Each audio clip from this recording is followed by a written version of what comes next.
Kama, Odi Wabola Mama Kama.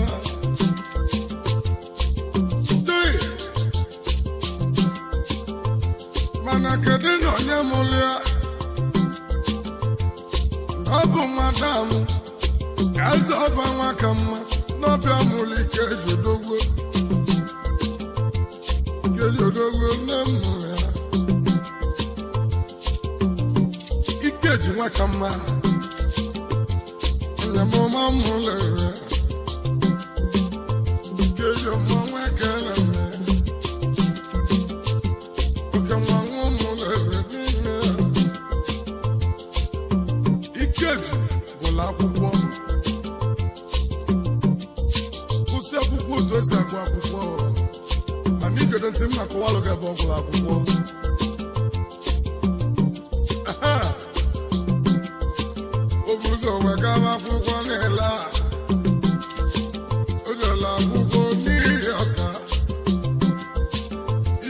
primary school nela eba wa kogolo primary busia when I'm mulere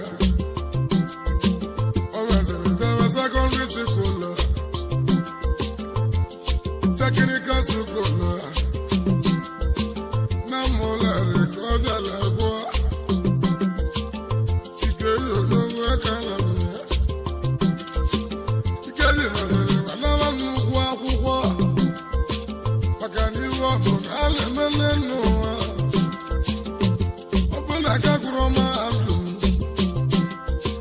imale na akwụkwọ na lele ikeyo mazele na unisi kijebili kedu fomele na unisi nobu business administration comment ni ma unisi ikeyo wakosa unisi kera ababala sambolo ni anaka ikeyo amumule aha onye ile kuma ka bụ ikeju maka mma ikeju na sele lolu aka nyabolo merese onye amụma wee gbobe iwe na mule o meziri me business mezenye bụ business no nwere oziti ikeji wewe iwe ibe na akọlụ gị na mmeleme ikeji odogwo mulere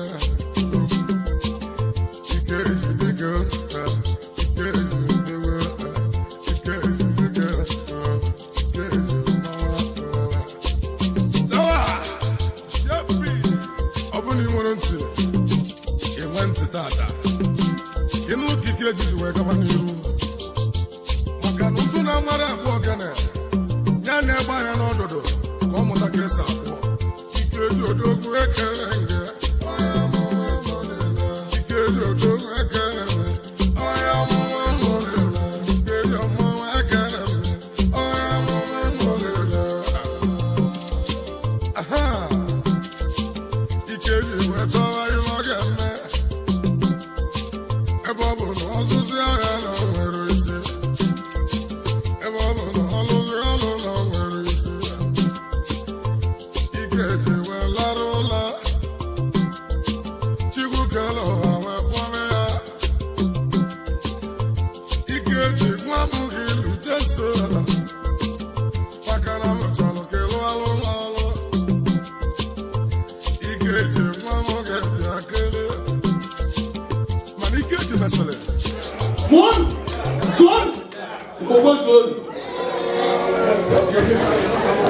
na mbụ anyị ji obi ụtọ na obi aṅụrị na-anabata onye ọbụla ụbọchị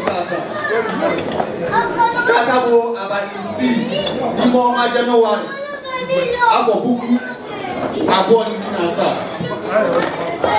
bụ ụbọchị ndị Igbo nọ n'Izrel mere na ha ga-akpọkọta onwe ha mee omenala Weka ngori kenesi ne kema ka ho fo do go ndu ko yere fa na ho ke gara aga. O we buli e mo bulo we na yin chen ne zukota na ba di ku munne. Ka anyi biko Moria kenesi ne ke ma to nwa ni obi oma. Na yi di kretu mma akpọlite ndị ya nọ dị ka ndị ga-ahazi mmemme a. Ọ bụrụ na nkwuchazie pụọ ha pụta ha akọwara ụlọ ihe nkwu maka na mmadụ asụ oyibo amụtachara m oyibo asụ ọ mụrụ ụmụnne m ụlọ ọ bụrụ na anyị nụghị ihe nkwu mmechi onye gị na ya nọ n'akụkụ akọwara gị ihe nkwu ya ana m akpọ ụmụnne m na-abụghị enyere anyị aka hazie ọnọdụ a ka ọ esi were adịnụ n'ụdị mmadụ dị ka Maazị Ugochukwu Njọkụ biko ka ọ na-apụta ya na-akụrị aka Maazị Ugochukwu Njọkụ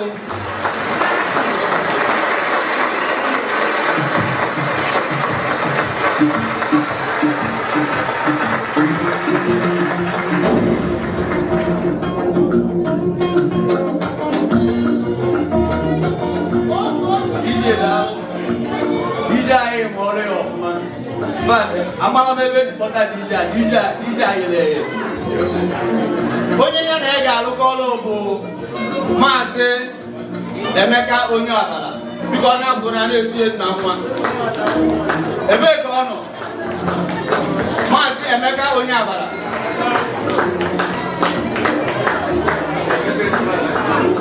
okay kpọọ ya pụta anyị ga onye otu ya ga-anabata biko ka anyị gaa n'ihu daalụ Cham cham cham Igbo kelenu. Cham cham cham cham Igbo muonu. Cham cham cham Igbo zuonu.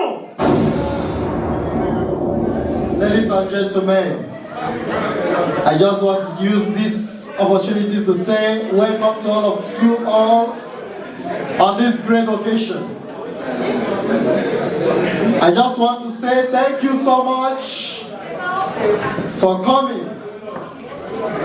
I and my co-worker, Emeka Onyebara, are going to pilot the affairs of this great occasion as the master of ceremony of today's occasion.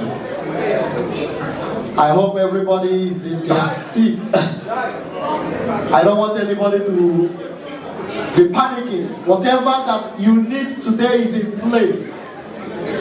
We have a lot of bubu yaya to entertain you, to make sure that you feel at home tonight. Ndine mama, ndine mama, ndina papa. Was you waiting? No, Imuna.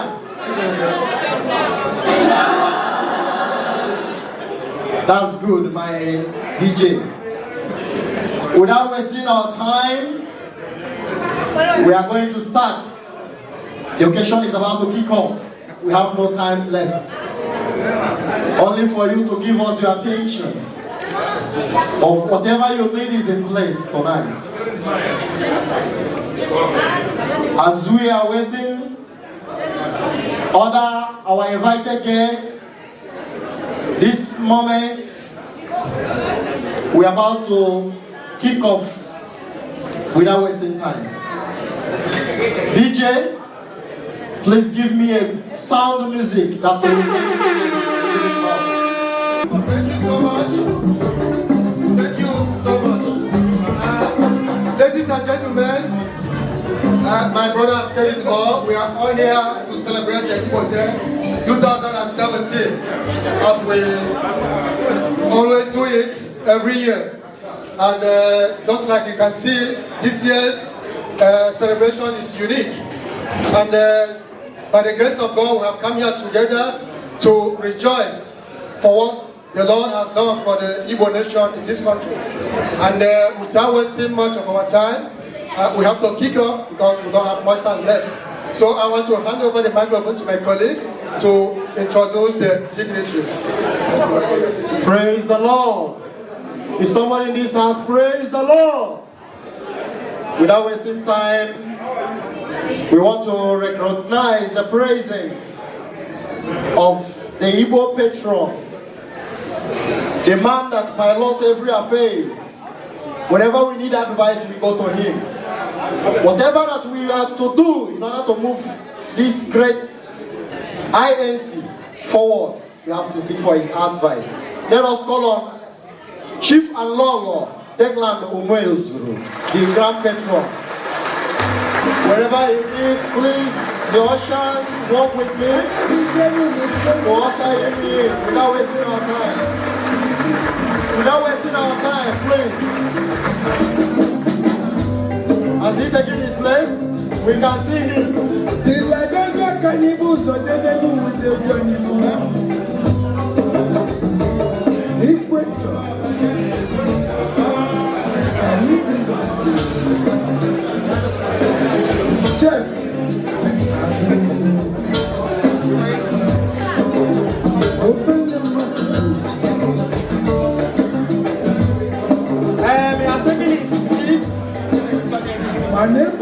Please, whenever you are sitting, please, whenever we recognize you, be seated there. Because I believe names have been written already. So whenever you are sitting, just wave your hand and let people know that you are alive in 2017. Hallelujah! Please, we are recognizing the presence of Chief and Mrs. Malaki Wacha, the VP of the Igbo National Congress. Chief and Malaki Wacha, wherever you are, wave your hand. We are recognizing the presence of Mr. and Mrs. Sonny Waji, the Secretary of the Igbo National Congress. Wherever you are, show us by waving of your hand. Wherever you are. Thank you, Able Secretary. As we are going on, we are going to welcome the man who makes things happen in Tel Aviv. And no more person than Elder and Mrs. Richmond Ude and his family. Wherever you are, please, show us. Elder and Mrs. John Clifford Ikechukwu, the gentle lion, wherever you are, please wave your hand. We are recognizing the presence of the Elder, Mr. and Mrs. Chris Mogu family. If they're here, Chris Mogu. We are recognizing the presence of Chief and Mrs. Tom Chukwu. Wherever you are, please show. We don't want to waste our time. Wherever you are, just show us by waving of your hands. Yes.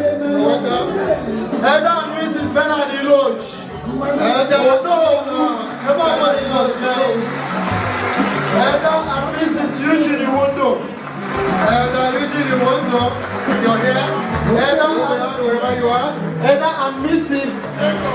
Emeka Elebeli, wherever you are. Patron, Allah, Emeka Elebeli. Our Patron, I.N.C.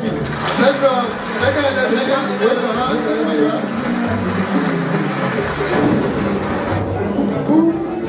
Elder Jonah Onyalesi, are you here? Show us by waving of your hands. We recognize you, Elder Jonah Onyalesi. God bless you. Mr. and Mrs. Ugochukwu Joko, the talkative and talking Assistant Secretary of I.N.C.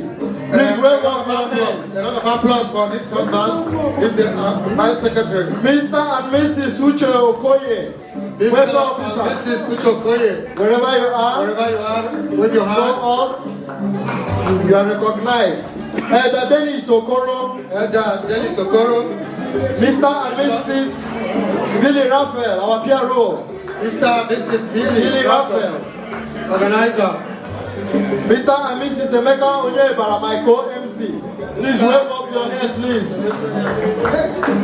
The youngest dad. Mr. and Mrs. Ben Francis Okonkwo, Program Coordinator. Mr. and Mrs. Ben Francis, Program Coordinator. Mr. and Mrs.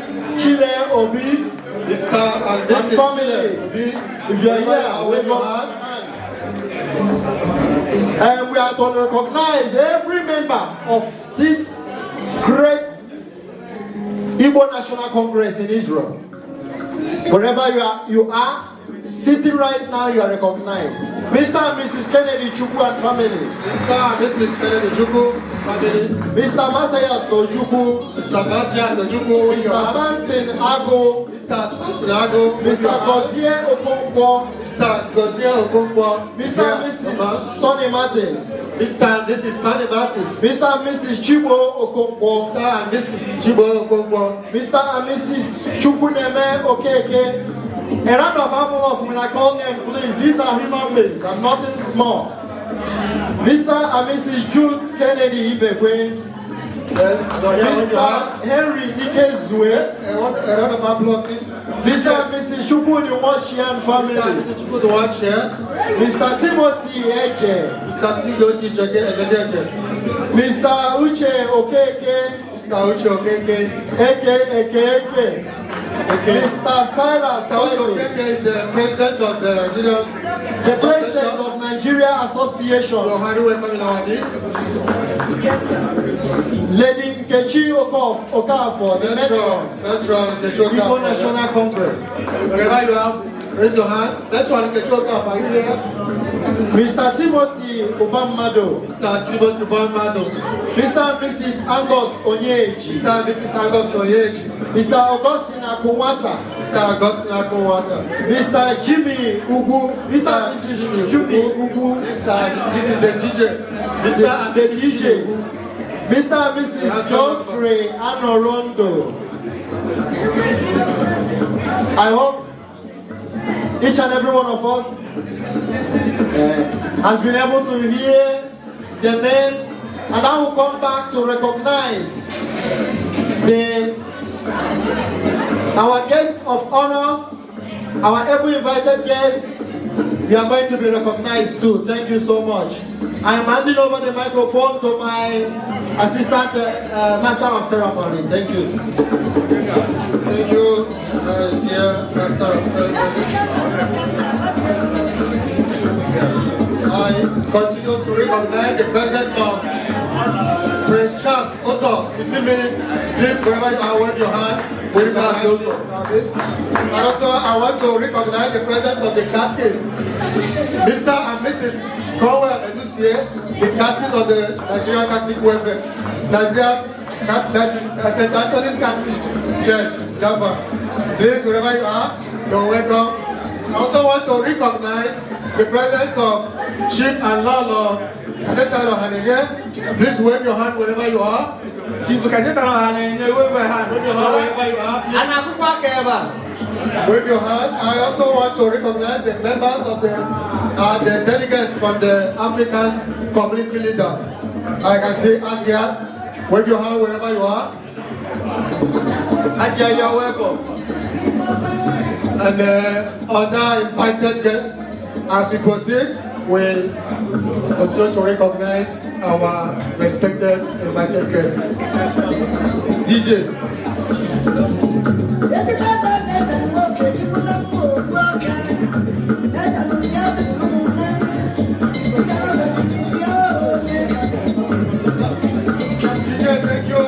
Thank you, Mr. DJ. We have to move on. I want to invite all the elders and the president of the Igbo National Congress to please go outside and usher in the EZENDIGBO, the first of Ndigbo in Israel.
He's coming with the beautiful one.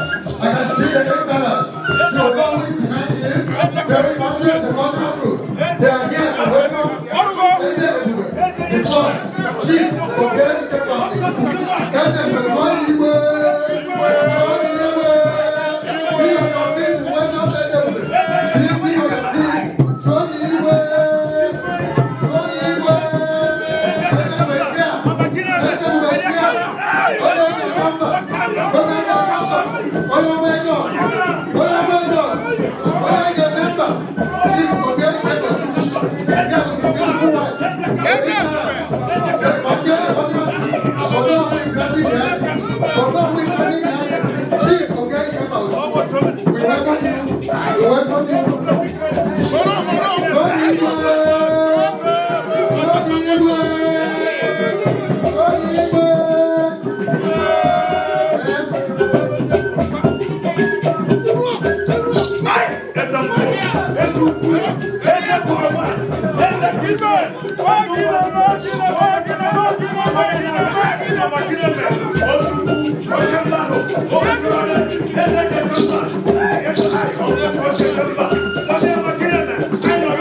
comfortable, want to have the opening prayer, want to bring the glory of God, usher God here before we continue. Now is the time for opening prayer, Mr. DJ, Mr. MC. Biko, everyone of prayer,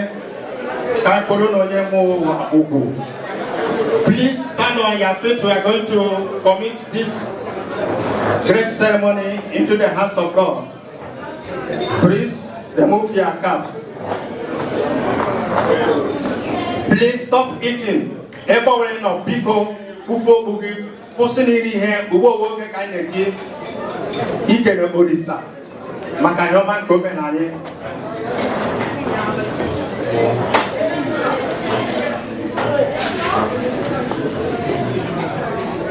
Stop walking around. Jehovah, Ide Bube, Nepaino, Jehovah, Ide Bube, Jehovah, Ide Bube, Nepaino, Jehovah, Ide Bube.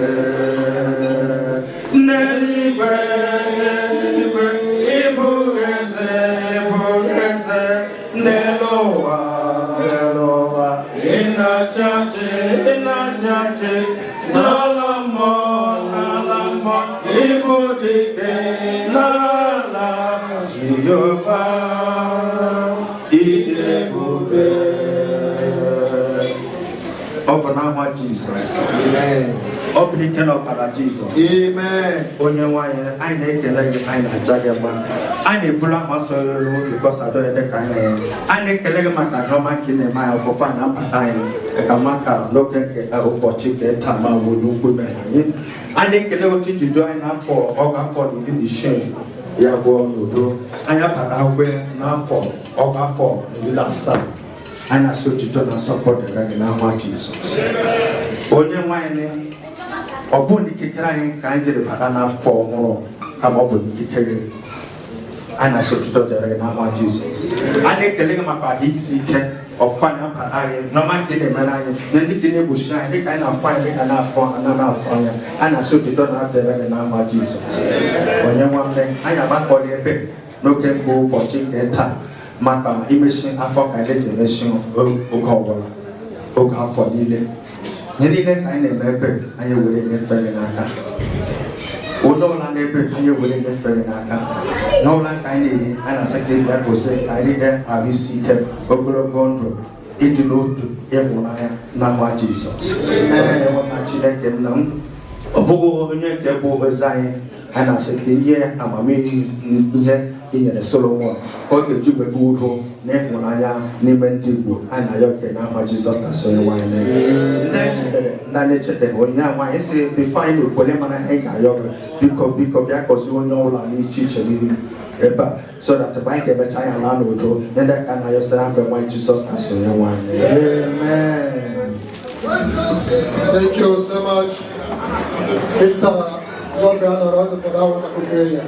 Now you may have your seat as we proceed with the program.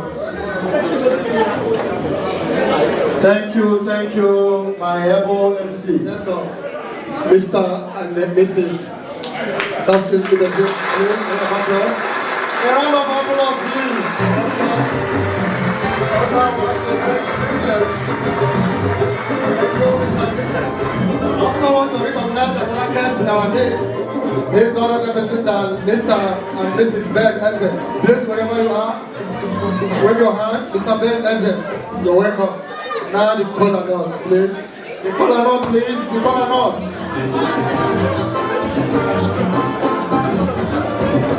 As the cola nut is coming, we keep on cracking our jokes to make everyone feel. A wave of hand.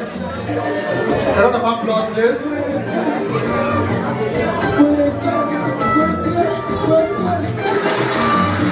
Let's go about presentation of cola.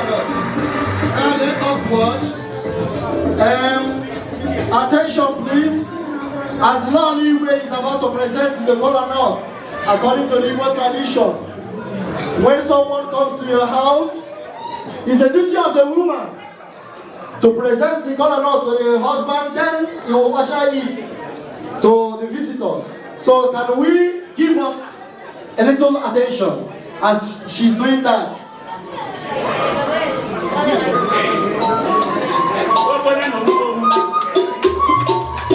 A clapping offering, please.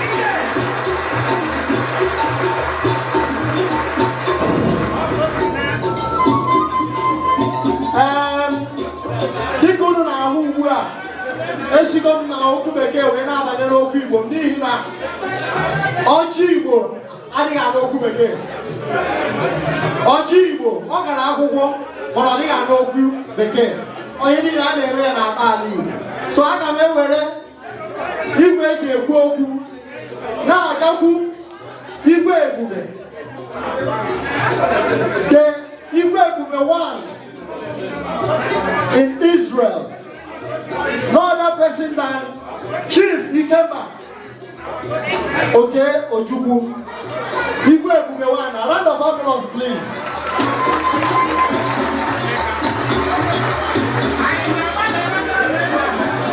Cha cha cha Igbo kenenu. Cha cha cha Igbo dianu. Igbo swanu. Igbo atimuno kachanu. Unu n'anya unu ya afụ na ebubo ọjị n'aka na Igbo nọ n'Israel na-achọrọ unu ọjị wee baa n'aka na unu ma na ọjị dịka esi wee kwue bụ nnukwu ihe ka ọ bụ na ala Igbo. Ebe ọ bụ na Igbo anana anyị mana ọjị enweghị ụkwụ nke o ji enwe nku, mana ọjị na-elu ebe ọ bụla Igbo nọ kpata na ya bụ aha akpọrọ ọjị. O bịa bụ ọganihu, ji bịa jezuru, ị bịa bụ Igbo.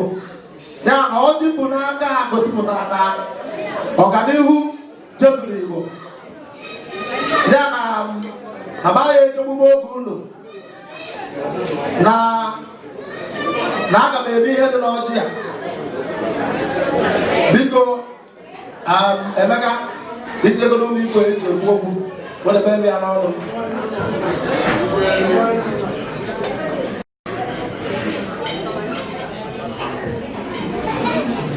Igwe ekele m unu. Ana m asị dị na ahọ ọfụ anyị banyere, ahọ 2017 anyị banyere ga-abụ ahọ ga-akacha ahọ. Ana m asị na ahọ 2016 nke gara aga mara mma, mana ahọ nke anyị banyere ga-agbakarịsị. Ana m asị na ụkwụ onye ọbụla bịara ebe a ka ọ ga-eji wee na. Ana m asị ndụ mmiri ndụ azụ. Ana m asị ụmụ nka nka. Ana m asị na ebumnobi ndị Igbo n'Israel ji wee gbakọ bụ ebumnobi ịfụnanya na ahụ anyị banyere ga-ewetara anyị n'udo. Anyị si na ije anyị n'obodo a na ọ bụrụ ije mmiri na ọ bụghị ije nkụ, na ụmụ anyị mụtara n'obodo ebugo ebu ya na Igbo ebughara n'Israel. Ya na ihe na-agwa unu niile na-ekpe n'isi onye ọbụla bụ na anyị ga-akpata akụ kpata ụba wee dozie ndụ be anyị. Na-ana m asị onye tara ọjị ya tara ndụ. Anyị nọ n'ahịa na-adụ mkpọsị naanị Igbo ji ebiri na be ha. Anyị na-asị ndụ nwoke, ndụ nwaanyị, ndụ mmiri, ndụ azụ. Mmiri atana ma azụ amụra. Ana m asị ka anyị taa n'ọjị a n'ibe n'ibe Chineke ọnwa amasị amasị Chukwu okike abịa ma ya taa n'ogo na ka anyị taa n'ọjị o ka onye na-ayịgo n'aha Jehova bụ onye nwe anyị o. Igwe ekele m unu. MC, wait. Tony Ndigbo. Tony Ndigbo. Igwe.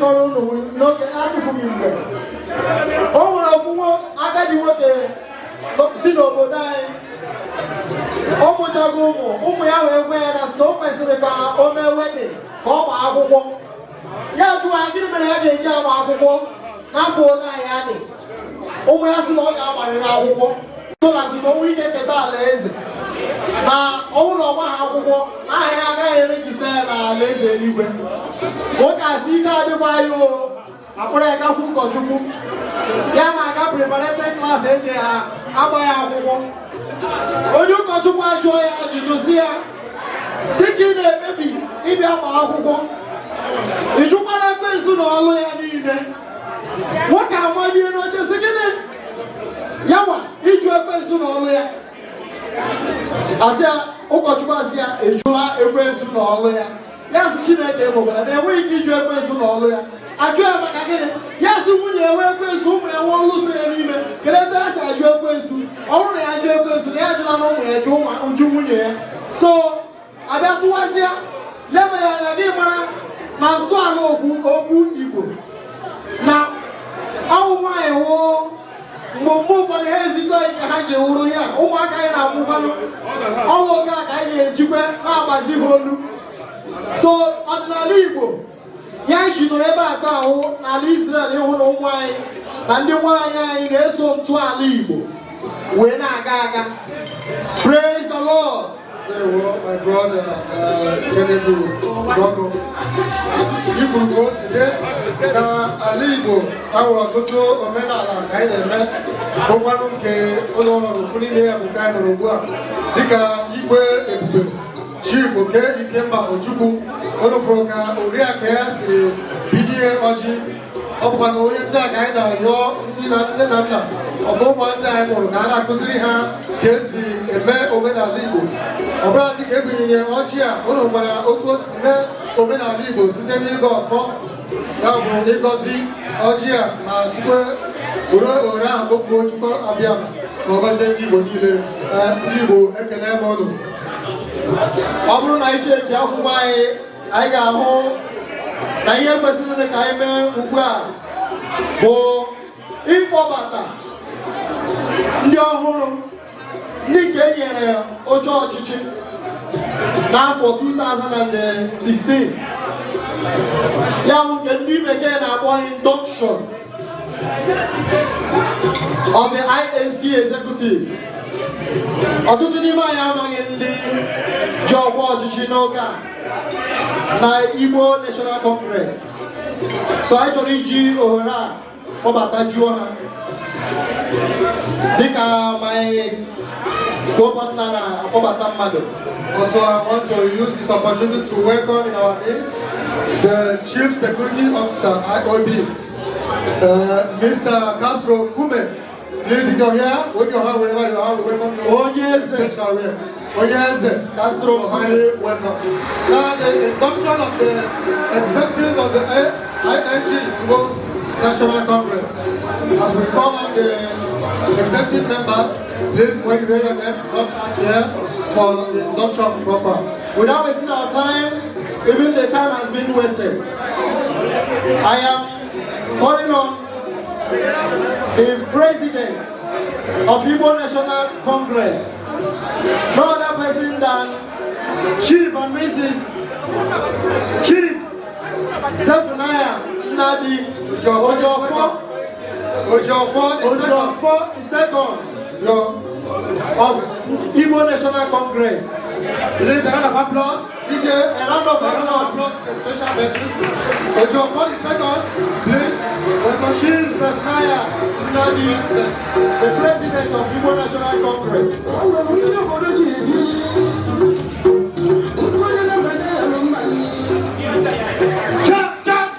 Igbo gwanu aderi nni ịgadizuru n'ọnụ cha Igbo gwanu Igbo kwesịrị ọnụ Igwe ejikwa oge a na-anabata Chief Malaki Nwachia, the Vice President I.N.C. Chief Malaki Nwachia, Nabubu, the Vice President of the Igbo Congress. The Vice President of Congress.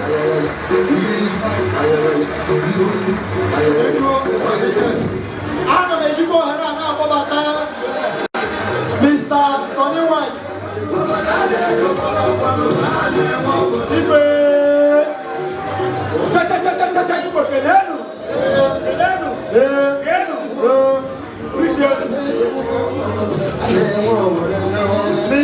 Sonny White. Mr. Sonny White. Secretary, Igbo National Congress, every second.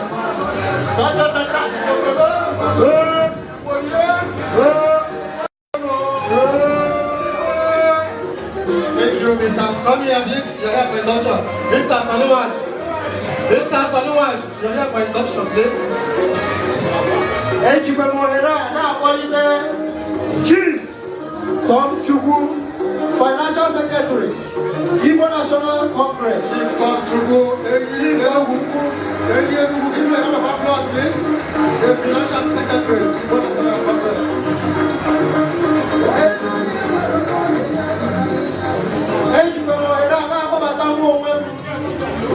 Ugochukwu Njoku, Assistant Secretary, Igbo National Congress.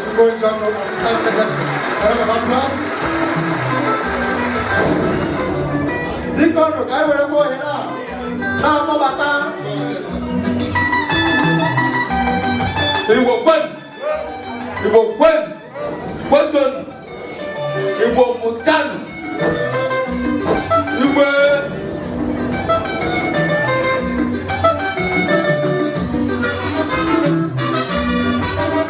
Mohera, now what is the way our P.R.O?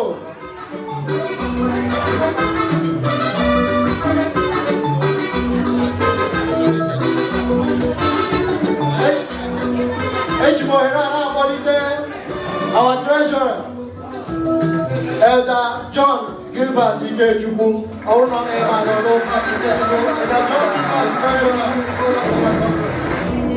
Applause.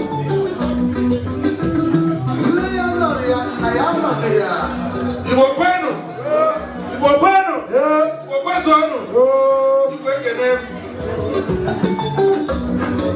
Makana kila bonya da bibiano. Mohera, now what is P.R.O? Mr. Billy Raphael. Mr. Billy Raphael, the P.R.O. Collateral. Mr. Billy Raphael, please stop for your question.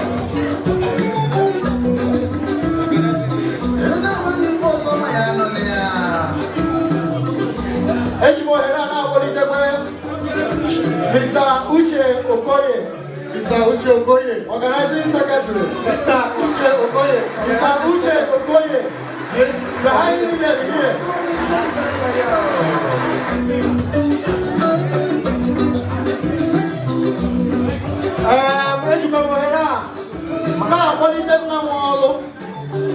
The Patron of this great organization. One also GP Chief Declan Grand Patron, Chief Declan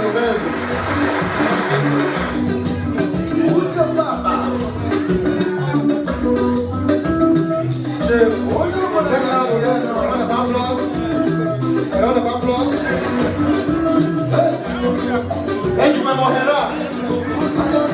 Now, Silas Titus, the Assistant Financial Secretary, all on their man. Let me go for good.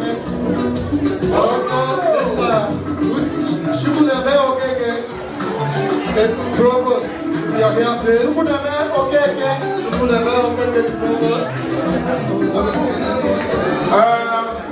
Edmora for Mother ZEPH. Emeka onye belo. Ọbịa n'ọnụ ya na Richmond ude.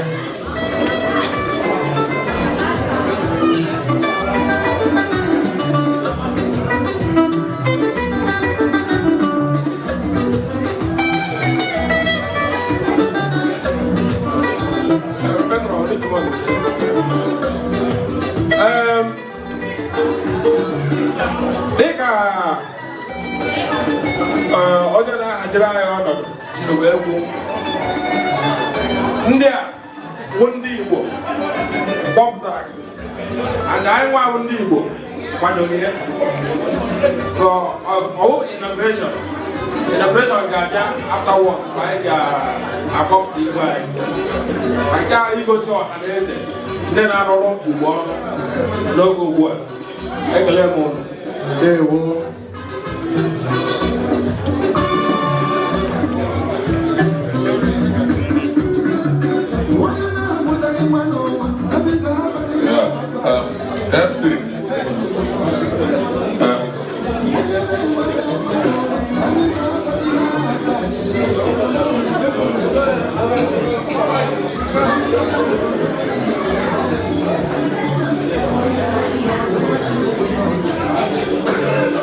Cha Igbo ekele m unu. Igbo ekele m unu.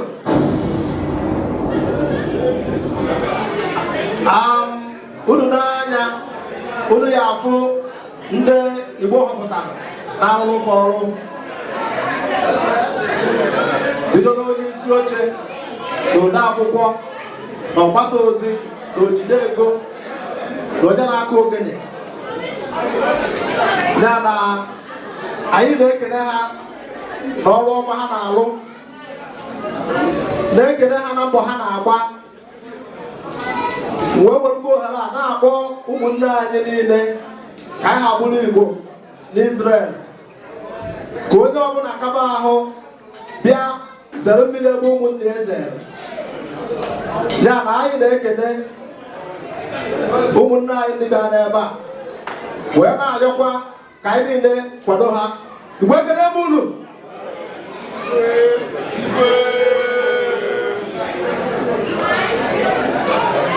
Na-atụfughị mgbe dịka ha ga na-eme ihe niile anyị na-eme, ndị Igbo na-asị ihe ọbụla a na-eme ma nwaanyị anọghị ya onweghị isi. Enwekwara onye na-anọchite anya ụmụ nwaanyị bụ Patron anyị, nke ahụ ya bụ Mrs. Nkechi Okafọ. Anyị na-atụwa ka ịgbagote ebe a maka ọwa ezuo ka aha iri ode na atọtụ ego ya.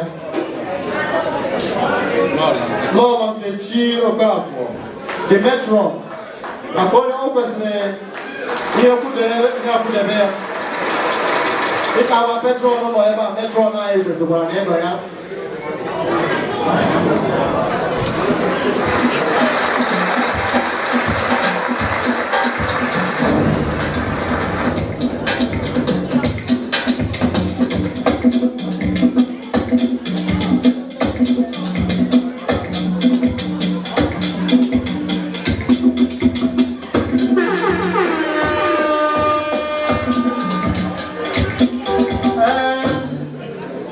Ana m eji igwe eji ekwu okwu na-enye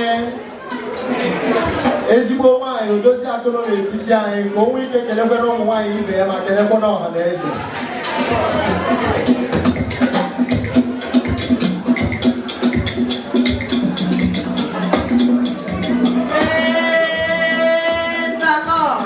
Hallelujah.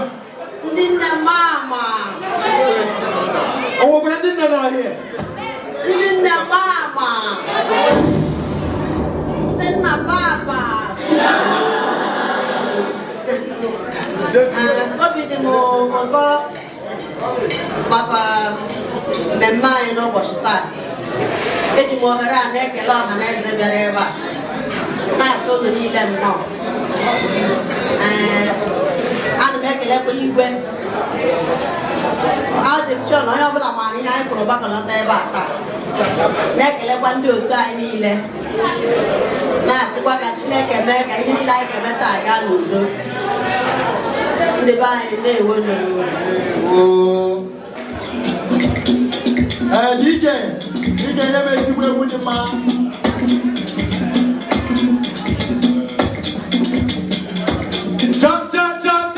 Igbo kwenu. Igbo mụọnụ. Igbo gbasuonu. Ụmụnne m na ụmụnna m ndị Igbo bịara ebe a, eji ohere ekele unu, na-enye unu ekele. Ebe anyị si na ọkụ a ga-enwata n'aka adịghị ya. Igbo na-ezega anya bụrụ ọkụ akụnye m n'aka, ọkụ a abalịgolo m n'aka. Ana m ekele ndị Igbo ọbụla nọ ebe a jikwara ohere agwa ndị be anyị nọ n'Israel na Igbo I.N.C, Igbo National Congress, bụ ndị bi n'Israel. Maka na ụmụ anyị niile ị na-anya ndị na-abụgasị ebe elu, ụmụ anyị ka ha bụ. Ụmụ anyị ka ha bụ. So na ọ ga-adị mkpa ka anyị ncha niile nọkọ ọnụ, maka na asị na anyị kọọ mamịrị ọnụ ọgbọ ụfụfụ. Biko eji m ohere anyị ekene unu niile. Ndị a gosiri unu tata bụ ndị na-arụrụ Igbo ọrụ n'afọ na Igbo na-aga n'iru n'obodo a. Ekene m unu nke okwezuonu.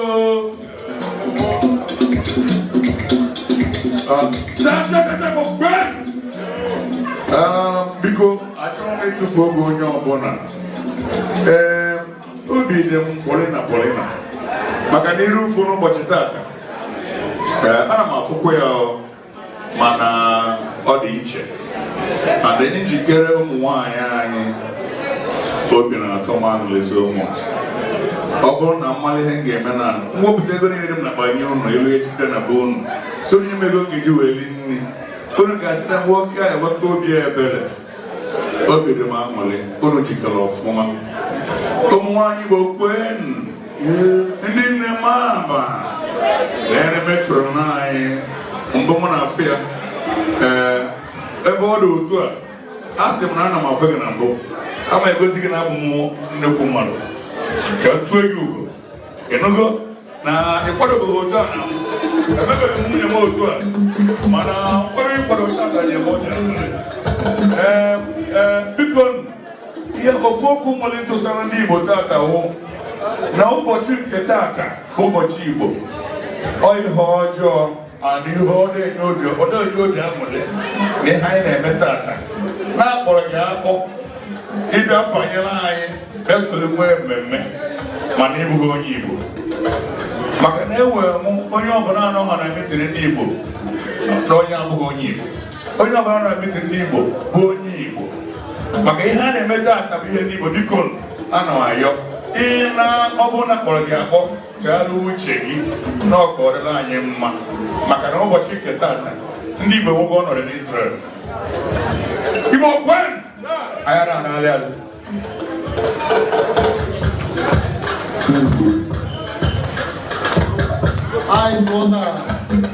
Biko dịka anyị na-aga ije, achọrọ m ka inye m ezigbo egwu dị mma ha ga-agbarị nwa enwe ike pụwa. Egbula oge chọrọ ya ezigbo egwu dị mma. Ndị emere ndị otu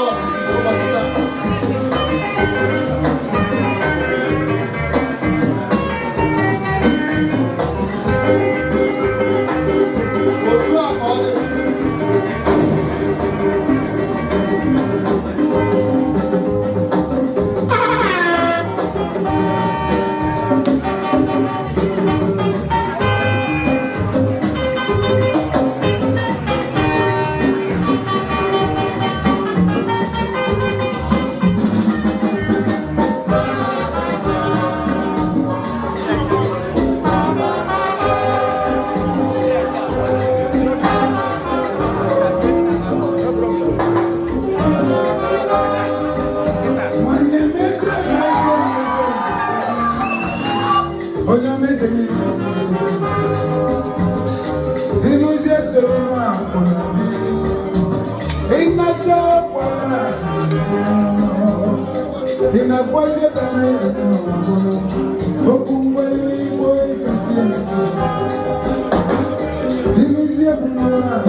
thank you.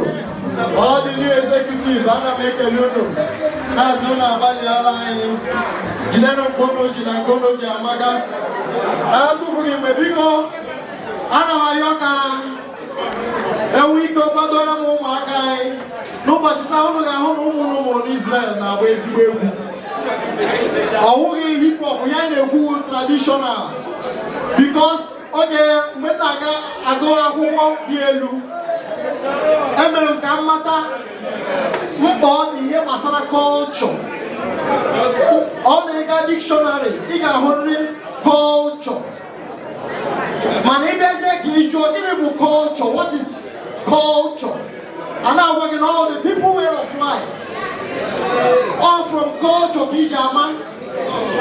Everybody from his attire. When you see somebody dressing like this, a person can work in all Igbo.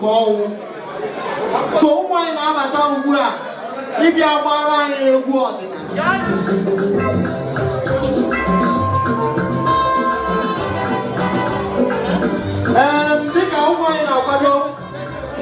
Our president, present the address. Presentation of the address, please. I've been called to attention. I never can think I want you to wear one Halezo. They will know you. Because I'm not a little bit of a the man is in a way now. I won't even remember only he's in a way now. So, guy, Ohio away, 90 of woman. No, you want what the body say in IGBA. Because DJ.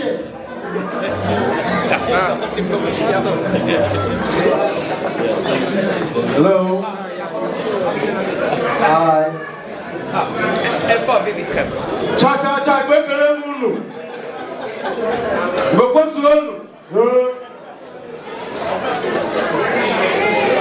Biko, umunem, nomunam neba. Unuga anagide makana, I will endure you. Australia no Igbo. Biko, ekenemu.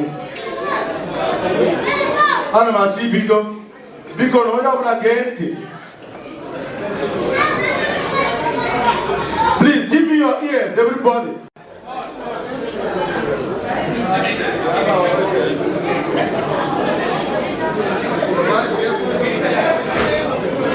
The address presented by the President, Ndigbo Israel, Igbo National Congress, I.N.C, Chief ZEPH NNAMDI, the Ojuofo Ndigbo, on the NDA and New Year party celebration today, Friday, January 16, 2017, at EVE's Party Hall.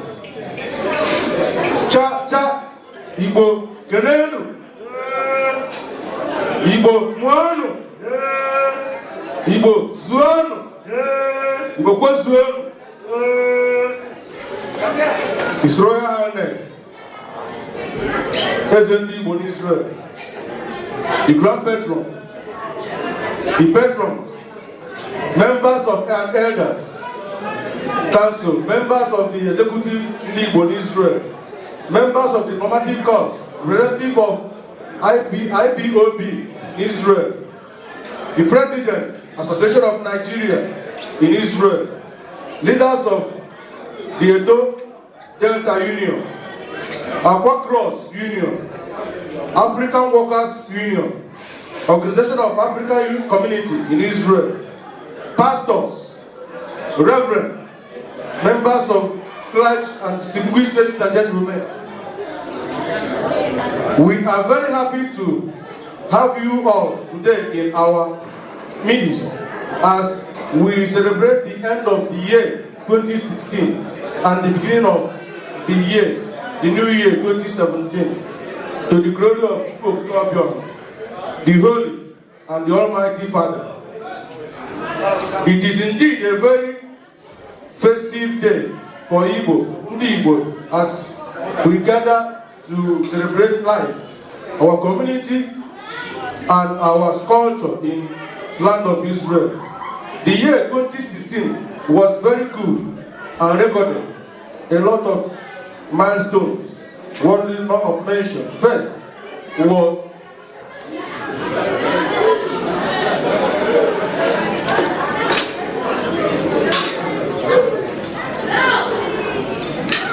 was election of the current executives in April, and subsequently the coronation of the first EZENDIGBO in Israel with the title NNAMDI in Israel. Igwe Ikemba Ojukwu Igwe on the 16th day of September, the first time since the 25 years of Igbo unionism in Israel.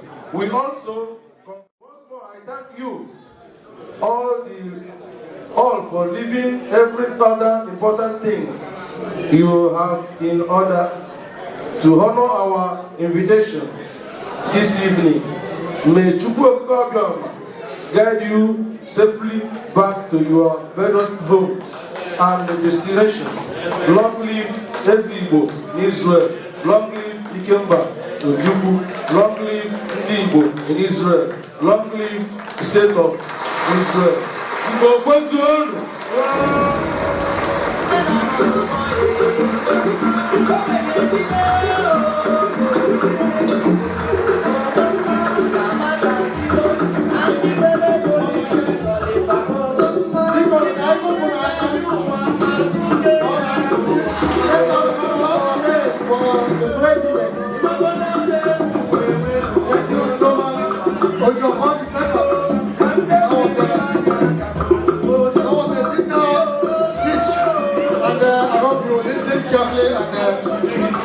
By the grace of God, we are going to make some changes. Thank you once again to Jofon, the second. Next item is the program, please. Natu Fuyimbe. Owe, I will hear Burian Buribu. Keunu Gahuno Botita. Ashon Buka, Oyola, Godia, Yongwa. Makanunu ga onye no na ahụbeghị mbụ iji mara na ụmụ anyị na-amụ n'obodo a bụ ọ dị siri ike na anyị ga-ahụ na ha na-asụ asụsụ anyị. So n'atụfughị mgbe anyị na-akpọbata the Igbo speaking presentation by the children. Unu ga-ahụ ụmụ anyị ka ha na-asụ asụsụ Igbo n'ụbọchị taa. So onye ọbụla ọ dị n'aka ịhụ na ụmụaka batara ebe a bịazie anyị ka ha ji wee biri ihe ushering the children for the Igbo speaking presentation.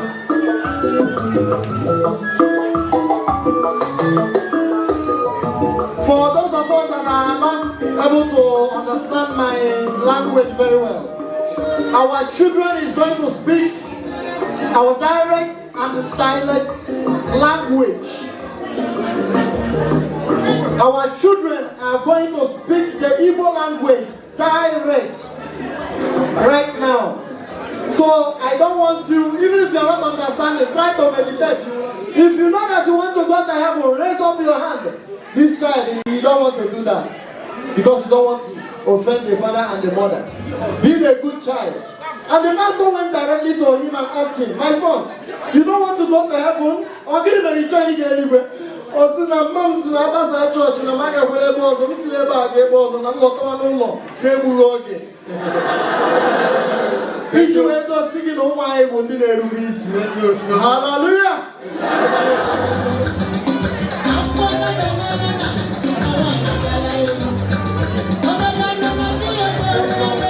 I got one of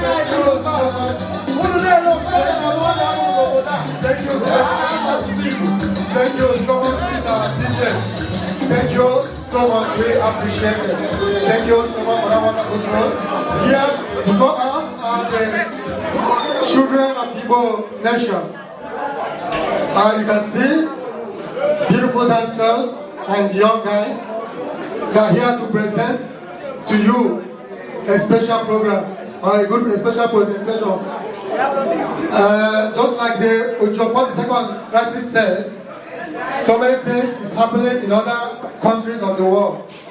Like Igbos, they recognize their children, the Igbo culture, the language, and the tradition. But here in Israel, it's like we are not trying our best. And by the grace of God, we have woke up. And today, we have, in a little while, be able to organize these children to show you that we are able to do what others are doing. Now here before us are the children, and we are going to speak by themselves. I'm only here to anchor the program, or to moderate. Now they start with the welcome song.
They have it stage by stage, and you're all here just to witness and make your recommendation after this.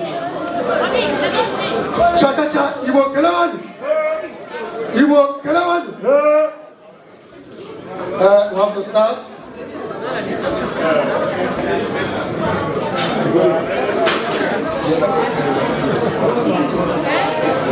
Gini bụ aha gị? Afọ m bụ Principal Ezechukwu Okonkwo-Eze. Igbo onye ebe afọ m onye Anambra Steeti Nigeria. Nke afọ ole adị m afọ 13.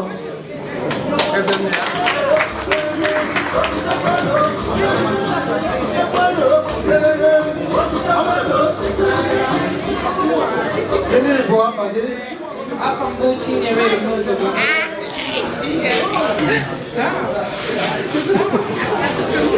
Gịnị bụ afa gị? Ị bụ onye ebe? Ọ na-aga biko.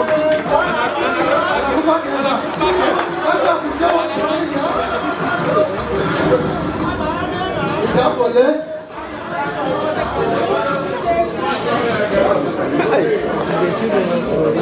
Gịnị bụ afa gị? Ị bụ onye ebe? Onye Imo Steeti Nigeria. Ị afọ ole? Abụ afọ ole Igbo Igbo. Ọ na-aga! Ọ na-aga!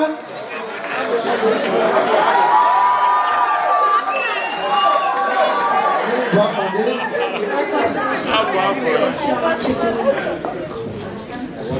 No, they speak Igbo good. Gịnị bụ afa gị?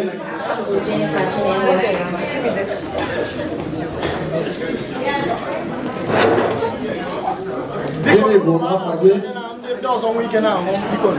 Gịnị bụ afa gị? Please get seated. Gịnị bụ afa gị? So that the other people will see. Ị bụ onye ebe? Ị dị afọ ole? Ka ọ na-aga, anakwụkwọ gị ebe a, please. Ere na mmadụ.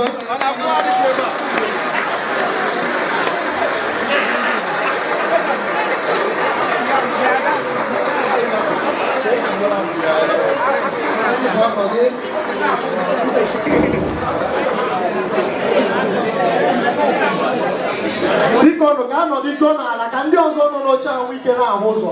Paparazzi, you can come and the video, you can come and do whatever. Enwere ndị nọdụ ọdụ chọrọ ịna ahụ ihe na-eme nụ. Biko nụ ga-anụ ka nọdụ n'ala. If you come and snap them, you go back. You come and snap so that others can watch. Please.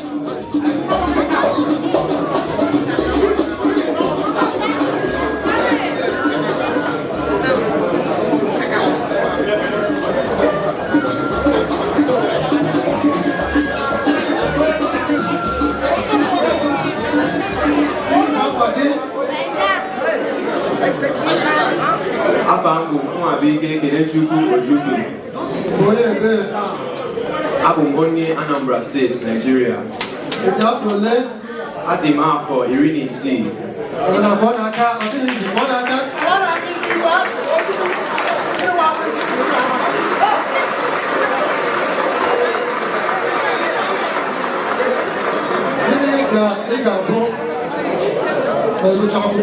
Adam Abu Oyana to God. What I don't know you want to say that. You don't know to Corona. You didn't get a book, you go to Adam Abu Oyana to God. But was there any when you want to go over to town? Here where the Igbo and Igbo, Uka, IDC, equality, Umela and Igbo, Uka, I be the Romu Botita.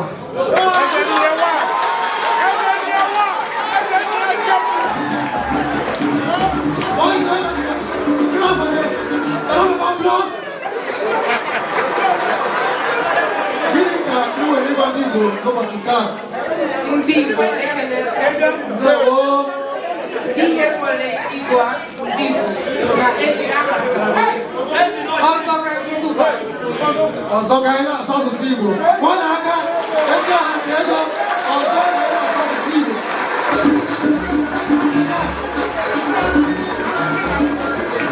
Gịnị ka ị ga-abụ ma ịgụcha akwụkwọ?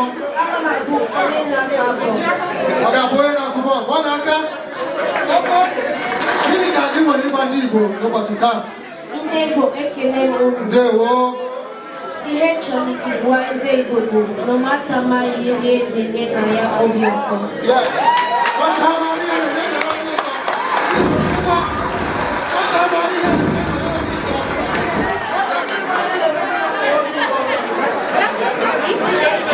Ị ga-abụ ịgụcha akwụkwọ. Aga m abụ pilot. Ọ ga-abụ pilot. Onye na-akwụ ụgbọelu. Kpọrọ ndị agha. Gịnị ka ị nwere ịgwa ndị Igbo n'ụbọchị taa? Ihe nwere ịgwa ndị Igbo bụ na oji ngaji eri chetakwa ndị ji aka ọzọ aka aja bụ ọrụ mmanụ mmanụ. Ọ na-aga. Ọ na-aga. Oji ngaji eri chetakwa ndị ji aka.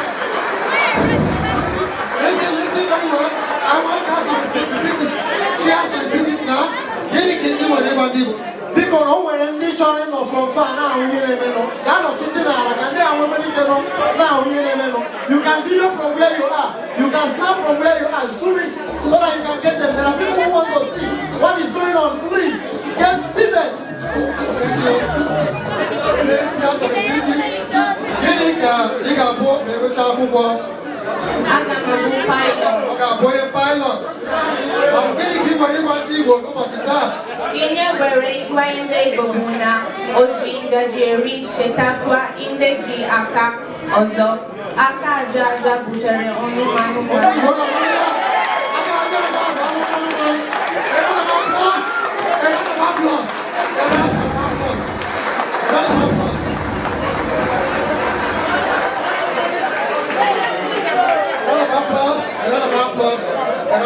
Applause. Gịnị ka ị ga-abụ ịgụcha akwụkwọ? Aga m abụ dọkịta, medical doctor. Ọ ga-abụ onye dọkịta, medical doctor. Akwa gị ebe a. Ọ ga-abụ onye dọkịta.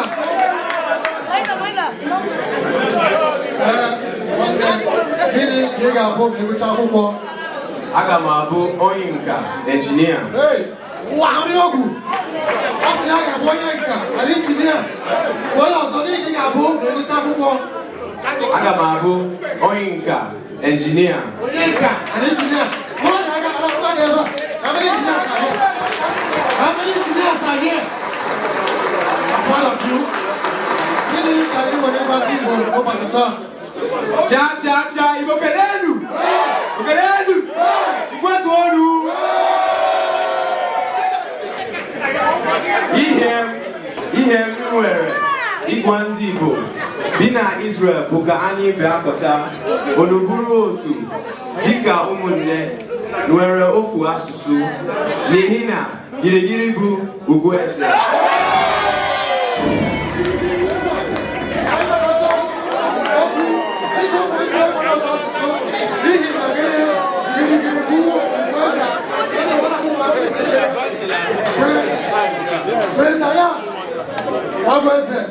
Okay, Ojukwu, I'm proud.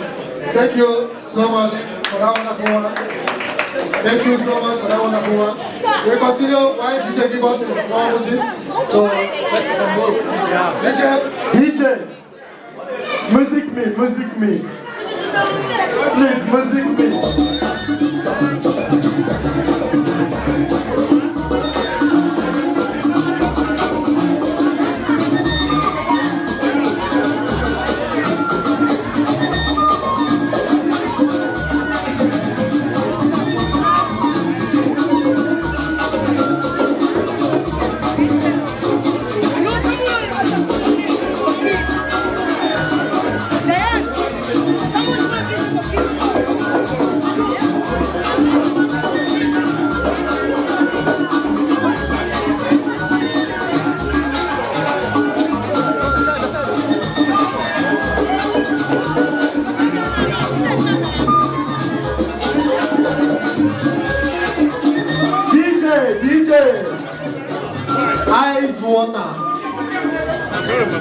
Anyị gwara unu na enwere ihe nlele buru ibu ụmụ anyị zuru ka eme ndị awụzigbe nke na-abụ ala gị sụọ sọmbada adịghị ọgbụ ha anụghị ihe ị na-ekwu bịa gwa gị ihe na-eme so ndị nọ n'ala Igbo anọ na nsogbu ozi nke a na-asụ asụ na ha na-anọ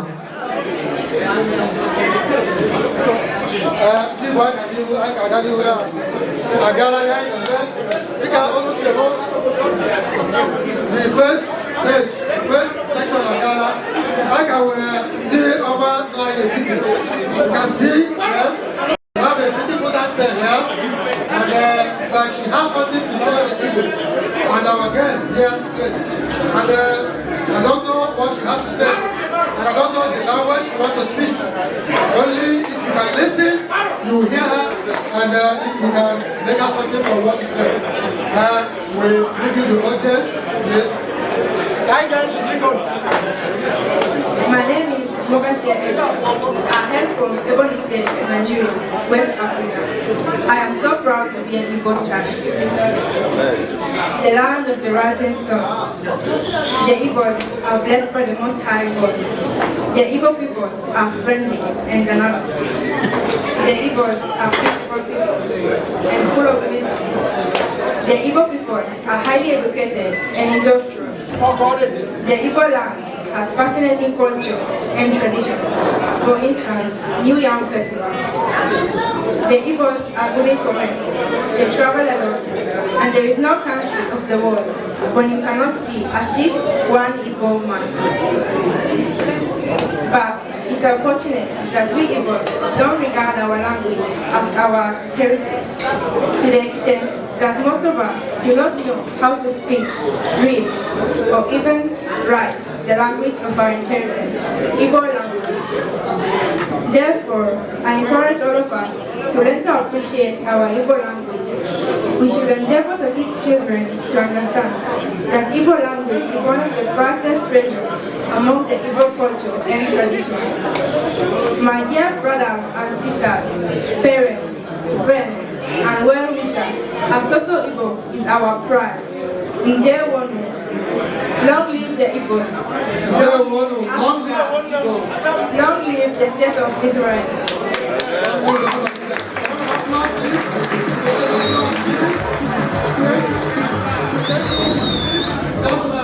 Thank you so much. She spoke in a different language. Maybe you understood what she said, but we still have our children here. We have a young lady, a dancer here too, and also a beautiful guy, my handsome prince. So let us hear what they have to say. If they also want to speak to us in the same language. Asụsụ Igbo amaka, Afango Jennifer Chinewoja, Amumwa of Igbo, Amum Onye Igbo State, Nigeria. Igbo group Asusu Ichimara Anena, Oriwani, Asusu Iboka, Nena, Ina, Ane Jiri Manu Ane, Yamere Oku, na Abuwa of Igbo. Ele Igbo na Owa Anyawu ka Obodo Nigeria.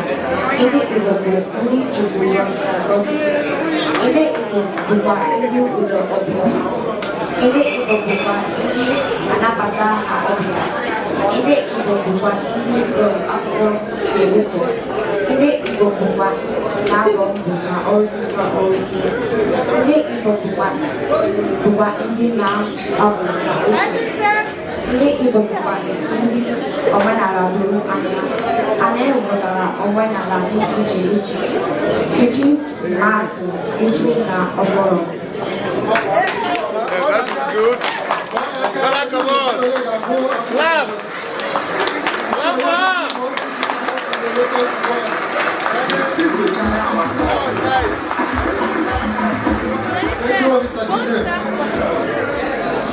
Iliana, Yuanide Bua, Ihuna, Otika, Suibona, Efusefu, Nina, Otutuindibo, Amaki, Ka Esiasu, Asusuibo, Afodusie, Jaide, Maobu, Yabu, Ndi Hausa, and Ndi Yoruba, Ji Asusuha, and Isi, Maudigi, Otu, and Lebe, Ndi Bono, Ihe Nwere, Igwanti, Buka Hazulite, Muata Tika, Uzoya Siridi, Opunati, Mbwe, Omere Okenye, Ogagi, Esi, Nne Yapwa, Yamere, Obiru Naibu, Wa Afo, Igbo Nebea, Biko, Kani Jisike, Ipalite Asusu, Igbo Ani, Nihi Nka, Obidota Di Mma, Odiri Gwaniru, Ekperem, Buka Chineke Gozie, Ndigbo Nile, Udo, Iri Uno, Ahambu, Chibaze WELLDONE.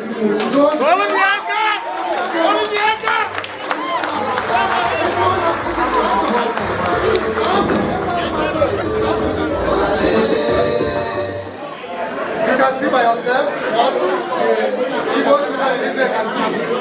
In just a little space, the little time they had to practice, they were able to come out with this. So you can imagine what will happen if they have a lot of time to spend and study. So, just like I said, they get their speech, they get their advice, and it's left for you to lead to this. Now, they want to say the last word before they leave the stage.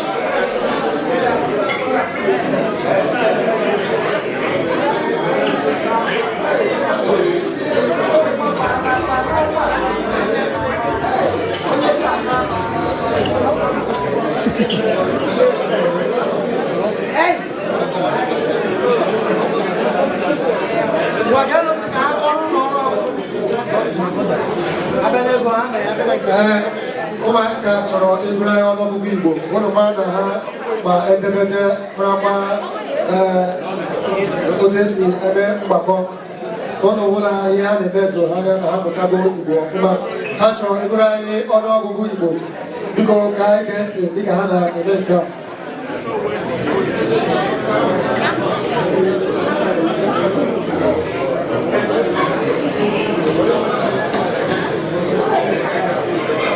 Otu, abụọ, ịtọ, ịnọ, ise, isii, asaa, asatọ, itoolu, iri, iri na otu, iri na abụọ, iri na atọ, iri na anọ, iri na ise, iri na isii, iri na asaa, iri na asatọ, iri na itoolu, iri abụọ.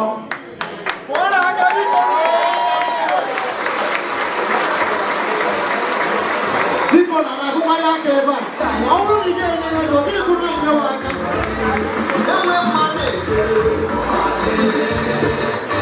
Thank you so much, our children. We are proud of you people. In the next 2-3 years, they will use it in idioms. How can I try in the Illuminati or go away in the next 3 years? I wasn't given up for my people, Waja, How will you hear the Muchiga? Hallelujah.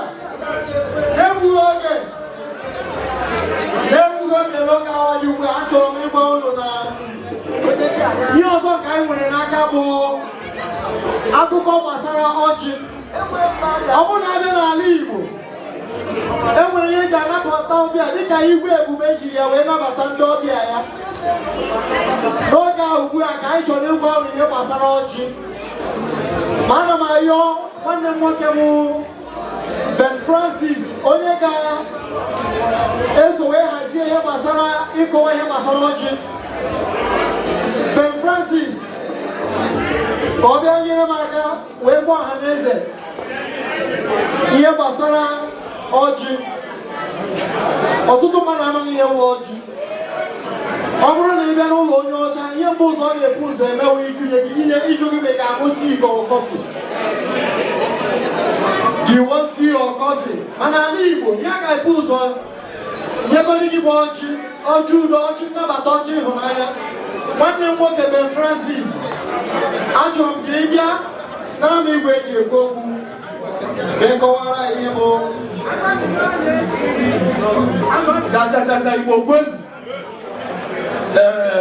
Biko Ndike, when I have a knock Ubua. Ndike, and they check out born out. But I don't know. Okay, blue. Yano Kakawara, Ndi, Don't deny on a mono pota. And we can go out and as a yebo or the ritual behind it. Because Igbo have tradition and culture, and we can't do without it.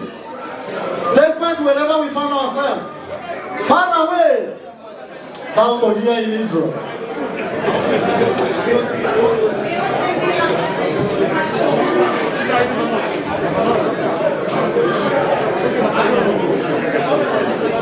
Oh no! Please, somebody can fetch me or no outside, wherever he is. Help me, please, and fetch. Oh no, who knew? Men are the Lord. Men are the Lord. Never I ain't the one. They were. Ani Palanime Otunimi Omenana Iboji Mon Iene Ibone, I don't know how Ibone. Obo no Tia the money had the PIA. The guy made a video, Oga in the video. Manotutumwe. I now watch, I now thought my Yama here watching. I am a wood whatever. I am my head as your Jimmy. Open did you tour? Can you recognize the Okotan of a city tour? Nadia, I got a co-op Talum. Okay, so much I'm more non over that. Now, immediate book. Now, Masin, Kaikawara, Yeo, Ochi, Yet Kasoji Menani. Nambido, I don't go one day when I never. We don't like the work in them on. I don't know and don't get back to Only Anambra State, Nigeria. It went to them on. Oh, you don't know, they were massing Joe and around the Amoya Hassa. It is something on our Igbo state. I gave them. Cha Buko Mumaka and I go again and say, oh, no, go no. Maurice in a note here. Oil wooden and boggle by a neighbor market. And again, Madame, we walk, be the woman who is. Get into Ndigbo. Osina, Nakebia, Ndigbo, a book of my Nakebe. abụ onye aka ndị aka ekpe nke ma bụ aka ekpe nke ya ma na Richmond ude na ndị be bụ n'aka nri n'aka nri ya nwa na Richmond ude enwere afọ ga-abụ mkpọrọ unu nọ na makwe na mgbe aga m akpụ ya ọmụbọ ya na-agba ọgbụgba ka na-agba n'udo mmiri ịmara mmiri na-ezu ugbu a oge ugbu a ka m ji aza afa m na n'ime ya aha m bụ Richmond ude onye ọgwụ local government si n'Enugu steeti nke Nigeria mana mgbe na-adịghị anya Biafra ekene m unu cha cha cha Igbo kwen mwe Igbo mekano mwe Igbo mekano mwe Igbo mekano mwe zuwedo ka pozo na mo Igbo mekano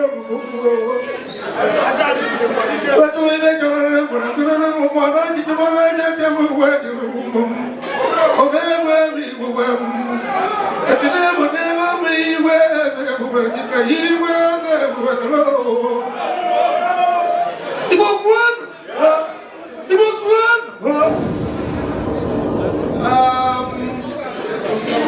ọ bụ mbọsị ndị nwe ntakaba ma mbọ ọ na-abụ achọba ọkpụcha ọ na-ekiri si jụba nọ n'ụgbọrọ ibu ka ọnụ n'ọka ọ zụ ede onye nna anụ na-ebu ichi abịa nna m ndị ilo onye onye nwụzụ na amọji ụmụ onye ichi aka mbọ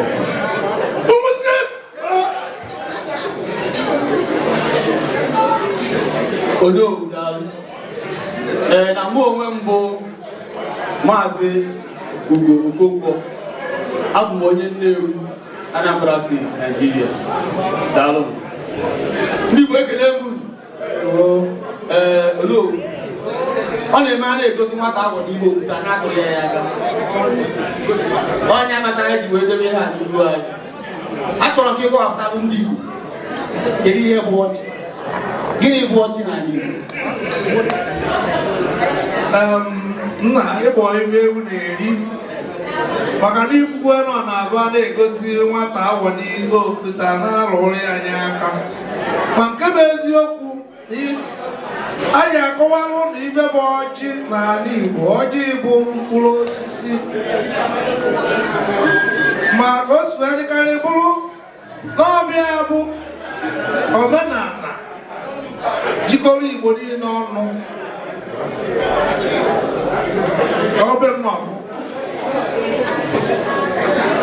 daalụ ọjị Igbo omenala jikọrọ Igbo niile ọnụ dịka oge esi Elder Richmond ude Igbo ihe egwu kedu ụdị ọjị enwere n'ala Igbo ama na enwere ọjị dị iche iche n'ala Igbo nwere ike ịkọwapụtara anyị ụdị ọjị enwegasịrị n'ala Igbo kwen ụmụ okorobịa kwen David ikwe ihe mezo mkpọtụ ị ga-akpọrọ dị n'isi Igbo Boko Haram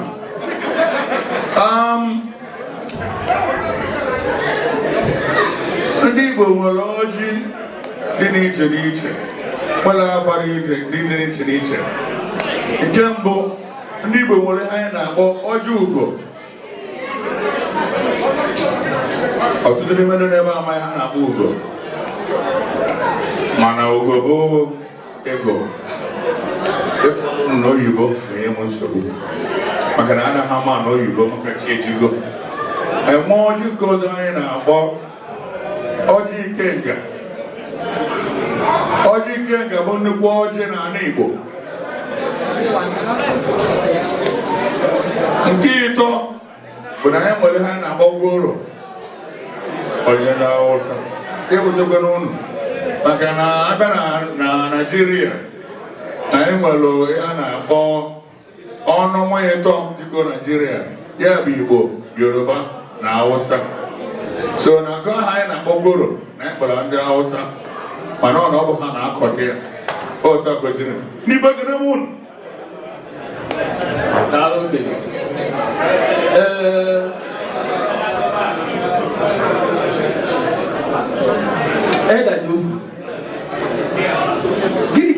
ọjị eme n'ala Igbo maka na ọtụtụ mgbe agagasị ebe ụfọdụ a na-eme ife a na-awa ọjị taa ọjị ọsọsọ ọtụta ka a na-ata ọjị obodo ibe ejigasị ọjị eme n'ala Igbo ka ọ pụtakarị n'ụmụ Igbo ka ụmụ Igbo nwa cha Igbo kweli before maka ịkọwa ihe ji ọjị eme mere onye nwe onye Mbaise ọ dị ọnụma atọ mekere Mbaise ahịa azụ abụọ Mbaise na Ezilite abịakwana na Mbaise ndị nwe ọjị wụ Ezilite ọ dịrị ji awụ ọjị dịka anyị before maka ịkọwa ihe ji ọjị eme n'ala Igbo biko na-ewere waka ma nara ikikere fọrọ nwanne m nwoke bụ eze Castro Kume ọ bụ n'ebe ka ewu nne ji awụ ọjị aga m ana n'ikikere bifo kọwa ma ihe m na-akọwa eze Castro biko bịa kọdọ m aka n'aka ka nwere ike kọwa ihe ji ọjị eme bikọs ọwụ hụ ndị nwe ọjị n'ala Mbaise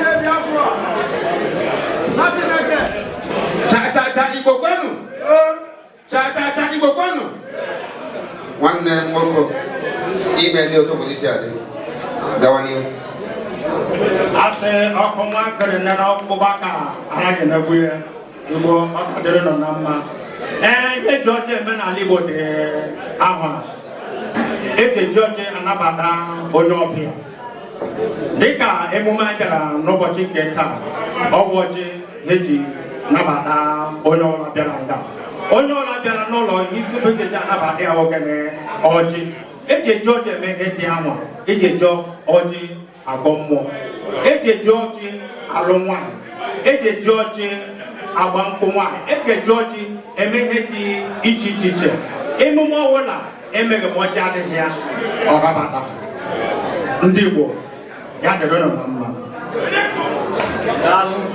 ejikwaziri ọjị aṅụ iyi ihe eji ọjị eme erika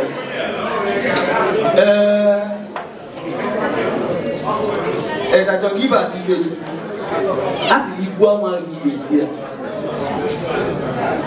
biko onye ka ọ dịrị ịwụ ọjị n'ala Igbo ndị Igbo ekene m unu a sị na ajụjụ onye amaghị egwu a ọ jụọ ewu abịa na ezinụlọ ị nweghị ike ịjụwa onye nwe isi ezinụlọ nwata enweghị ike ịza afa nne ya ka ọ ya aza dịka o si wee wụrụ onye ọhụrụ na-aza afa nne ya ọ nwoke ka ọ dịrị ịwa ọjị n'omenala Igbo dịka o si wee abịakwadị n'omenala Igbo dịka ọ dịrị nwoke ịwa ọjị nwata anaghị awa ọjị onye ọbụla bụ okenye ya awa ọjị abịakwadị n'okenye na ụmụnna n'otu ebe ọbụla anọ o nwere ndị ka ibe ha ma ndị tọrọ ibe ha onye nọ n'ala aya anọ jegwanye onye nọ n'elu ọjị o mee ya ala Igbo na-asị ya nsọ iji maa atụ na mpaghara ebe mụnwa si wee bịa na Anambra steeti bụ Ihiala lokal gọọmenti omenala ọjị anyị anaghị emegharị ihu o nwere ndị ọ bụ ọrụ ha ọtụtụ n'ime ha n'ebe a na-afụ mmadụ dị ka isi mmiri eze ụzụ onye nke si na ara Ọkịja ọjị ya dị ebe dịkịta ọ nọ ya ma emetụ ya aka ọ ka ndị gboo si wee debi ya so edu a ka o si wee dị nwaanyị anaghị awa ọjị ọ nwoke ka ọ dịrị ịwa ọjị Igbo kere ebe unu ịkpọrọ ihe ewu na-ewu daalụ biko ka anyị na-agakwa n'iru achọrọ m ịmanụ ọtụtụ mgbe edarishmon a na-asị na o wetara ọjị wetara ndụ ọjị a na-enye ndụ maka na mgbe ọ na-eweghara ọjị asị na o wetara ọjị wetara ndụ nwee ike ịkpọpụtara n'ihe okwu a pụtara n'ala Igbo ndị Igbo ekele m unu ekene bụ m na mbụ ama ekene ọzọ maka na omenala Igbo na mgbe ọ bụrụ onye Igbo chọrọ ikwu okwu ekenekwe ndị Igbo. A sị m ka echili ezelu o wetara ọjị wetara ndụ n'ala Igbo. Ihe ọ na-egosi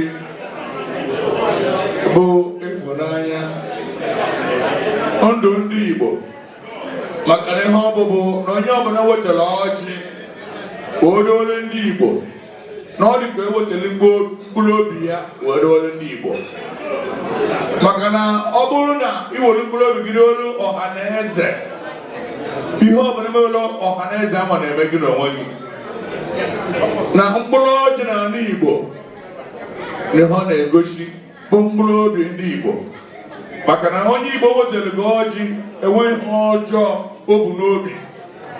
Ọnya mere anyị ewere ọjị bụ na anabata ọbịa bụ bịa na ala Igbo. Anyị ma na anyị nwere nkwụ ọcha nwebe ụmụ ihe dị aṅa mana ihe mbụ anyị ga-eji owo wetara onye ahụ bụgịnị mkpụrụ ọjị Igbo.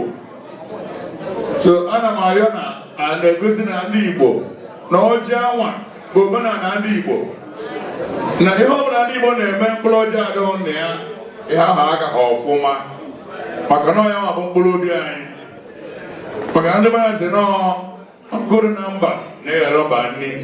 Anyị nọ n'Izrel, ndị Izrel eme ọkwa mara Krismas mana ndị ụlọ na-ebe agba Krismas ozi agba Krismas ha jere ọrụ ọrụ ka mkpụrụ ọjị Igbo na ewetara te mkpụrụ ọjị ọrụ ka Krismas nke anyị mana edohere n'azụ maka nọọ ihe ndị Igbo ji wee bili na mkpụrụ ọjị ahụ bụ omenala nke anyị. Ekene m unu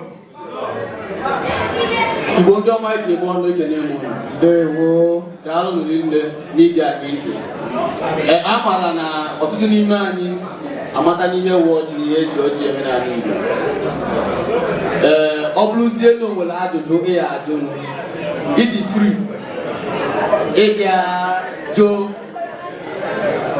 okenye ọbụla ịfụrụ ebe a ihe gbasara ọjị mana anyị mechazie pụọ ebe a ebe ọbụla ịfụrụ ya maka na okenye ka ọnwụ jụọ ya ihe gbasara ọjị n'ụdị dị etu a anyị na-ewere ọjị ewetere mmadụ one ma one bụ nọ n'etiti anyị ebe a ka ha mepụgoro anyị omenala ọjị nwapụrụ Igbo ọjị. Ndị Igbo ekene m unu. Biko MC were ọjị wejere m mmadụ dị ka Chief Kajeta na Ọhalenye dịka anyị ji eje mba n'ala Igbo.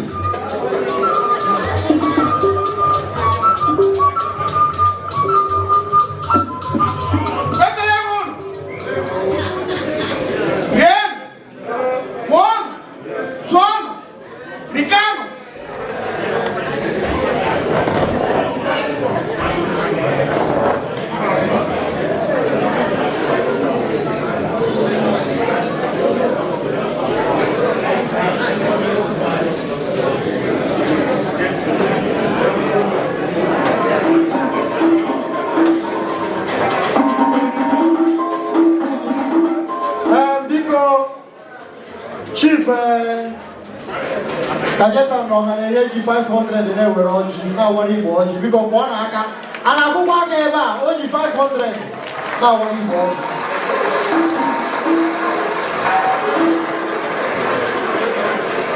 Biko were ọjị wetele m Prince Charles ụzọ isi mmiri ata ata n'ọbịda.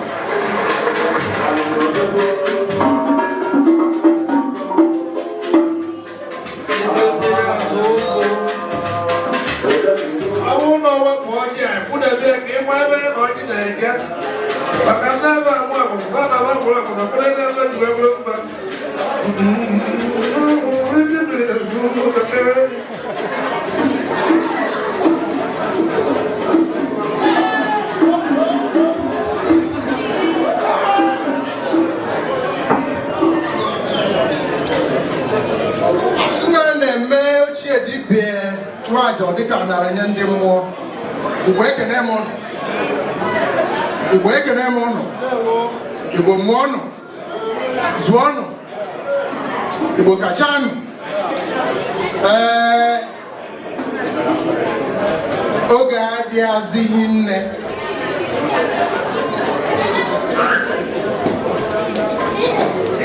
ọ dị nke ọkụ n'elekere gị na-egbu ndị Igbo unu na-eme ihe na na-ewelite ụkwụ n'oge wee mee ihe niile ọ na-aga ọfụma ka ọ ghara igbo emezi dịka na-eme ya ọsịsọ na ọsịsọ gidigidi maka na ihe ahụ nụfụrụ anyị na-eme o nwere ndị na-enejeri anya ọ dịka ọ dị pecha ihe ifụrụ anyị na-eme ihe anyị gbakọrọ ebe a nwa dị ebe a since after 9 o'clock ọ dịrọ pecha ekene m ndị Igbo nke nwere ike m na-enwezi ohere ikwu okwu ọzọ kene organizers kene Igbo National Congress site n'ọdụrụ ruo n'isi kene Ikemba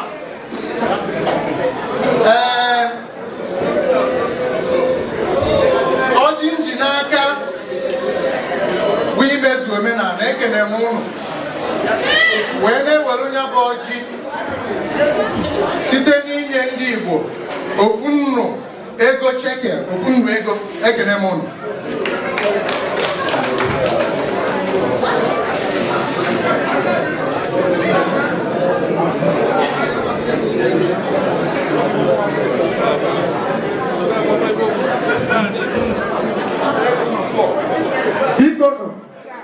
Prince Charles ụzọ isi mmiri Ọkịja onye ama ama n'Israel ji nnu ego na asụsụ bekee bụ 400 na-enye awara Igbo ọjị biko kwụpụrụ aka ebe ọ dịghị isi ọwa ego ka a na-eri ihe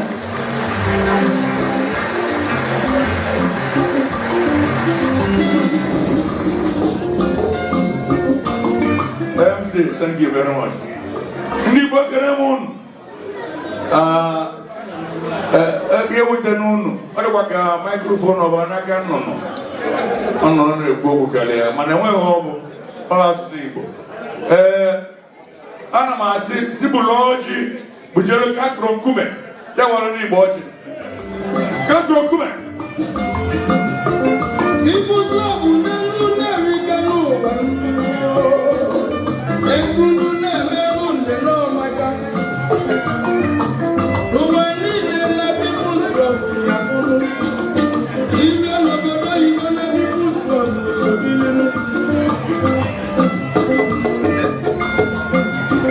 National President, People's Club of Nigeria, Chief F.A. Ndewo Ndigbo.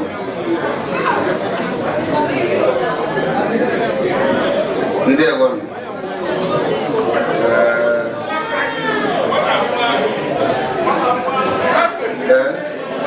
Ndigbo si mberede nye dike. Ọkwa mberede ka nyama dike.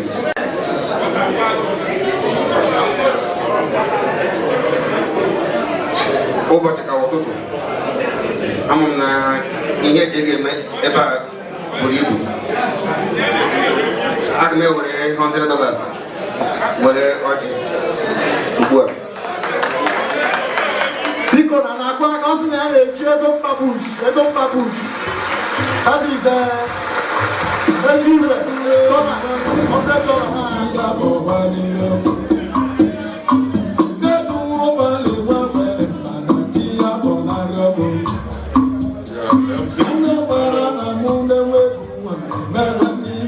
Hello, Region.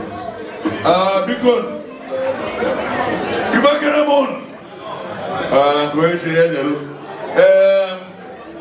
ana m awalite Prince Agachukwu ụzọ ezoghị Agachukwu ụzọ ebe ka ọ nọ Agachukwu ụzọ n'ebe a ebe ka ọ nọ binewe akụrụ n'obi binie n'ọwali bụ oji ebe ka ọ dị aka ụlọ kụta n'ụlọ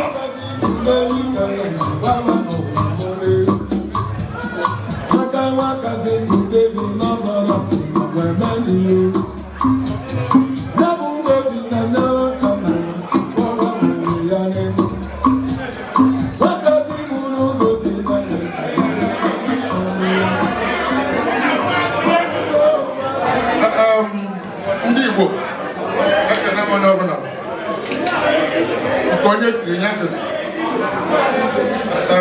adịfụ mgbe ụnụ nwa bụ Akụdịnobi nwa eze ọzọ na ọkịga ibiriga anaghị egbu enyi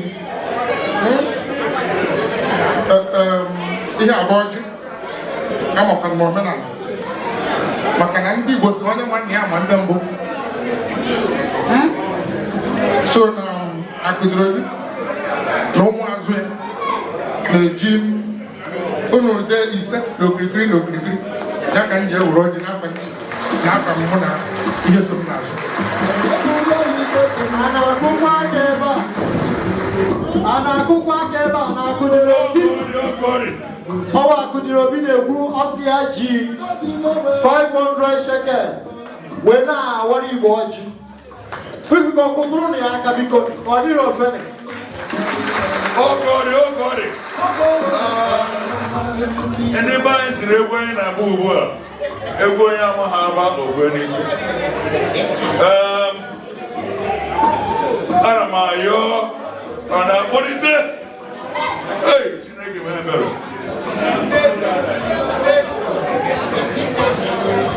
Igbo kwen ịwara nke m ji kịta na-agazi aga mana anyị na-eme 419. Ana m agbọ eziokwu ndị be anyị si n'ugwu bụ na nkwe nwaanyị mụta ibe ya ezoghị mụ nna m ukwu mụ na gị nọrọ anyị ncha nọrọ ọ na-asị ọga ya enweghị omeni ugwu o nwere ebe mmadụ ibe ya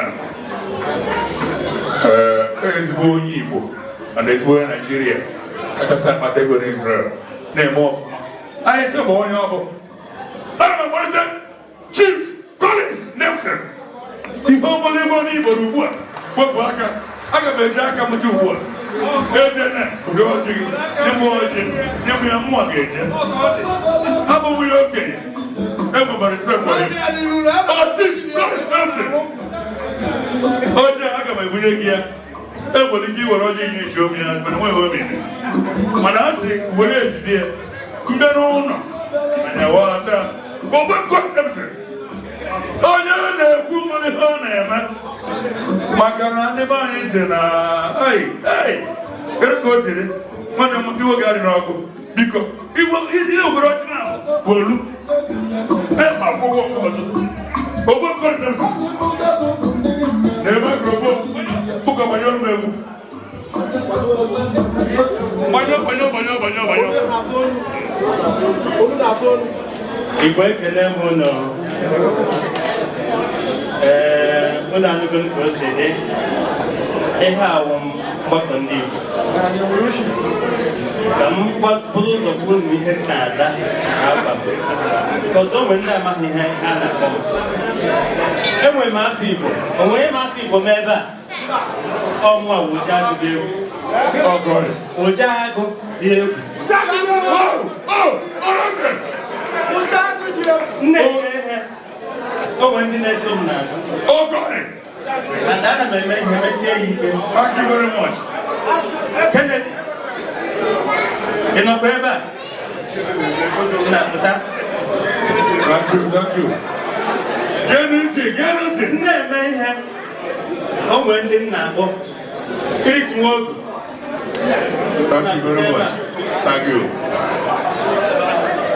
Mwen ya pụta ebe ọhụrụ mma ya pụta.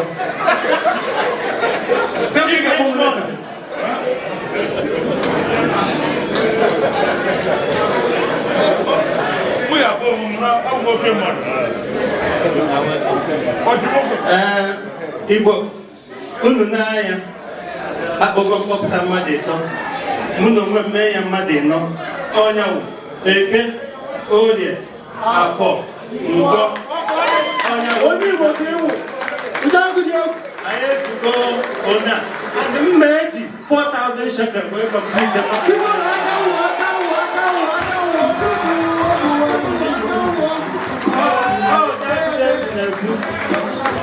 ndị njeje ihe ndị Igbo kere onye a na-ekwu nwere ihe ọ na-eme. Kedu ọgbara afọ ya? Ụja agụdị egwu. Thank you very much. maka onye ada anụ asụsụ Igbo rịa ọfụma ọ bụrụ na nwosi na anyị emechigo program ọ bụrụ mkparị ma anyị emechi program udo gị egwu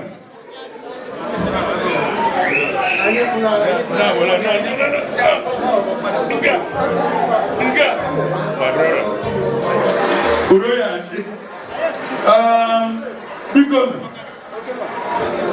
biko anyị gara aga n'ihu anyị ji ohere a na-akpọlite mmadụ dị ka Freeman ama m na ndị m na-akpọzi afọ ya nọ ọ ji oke osisi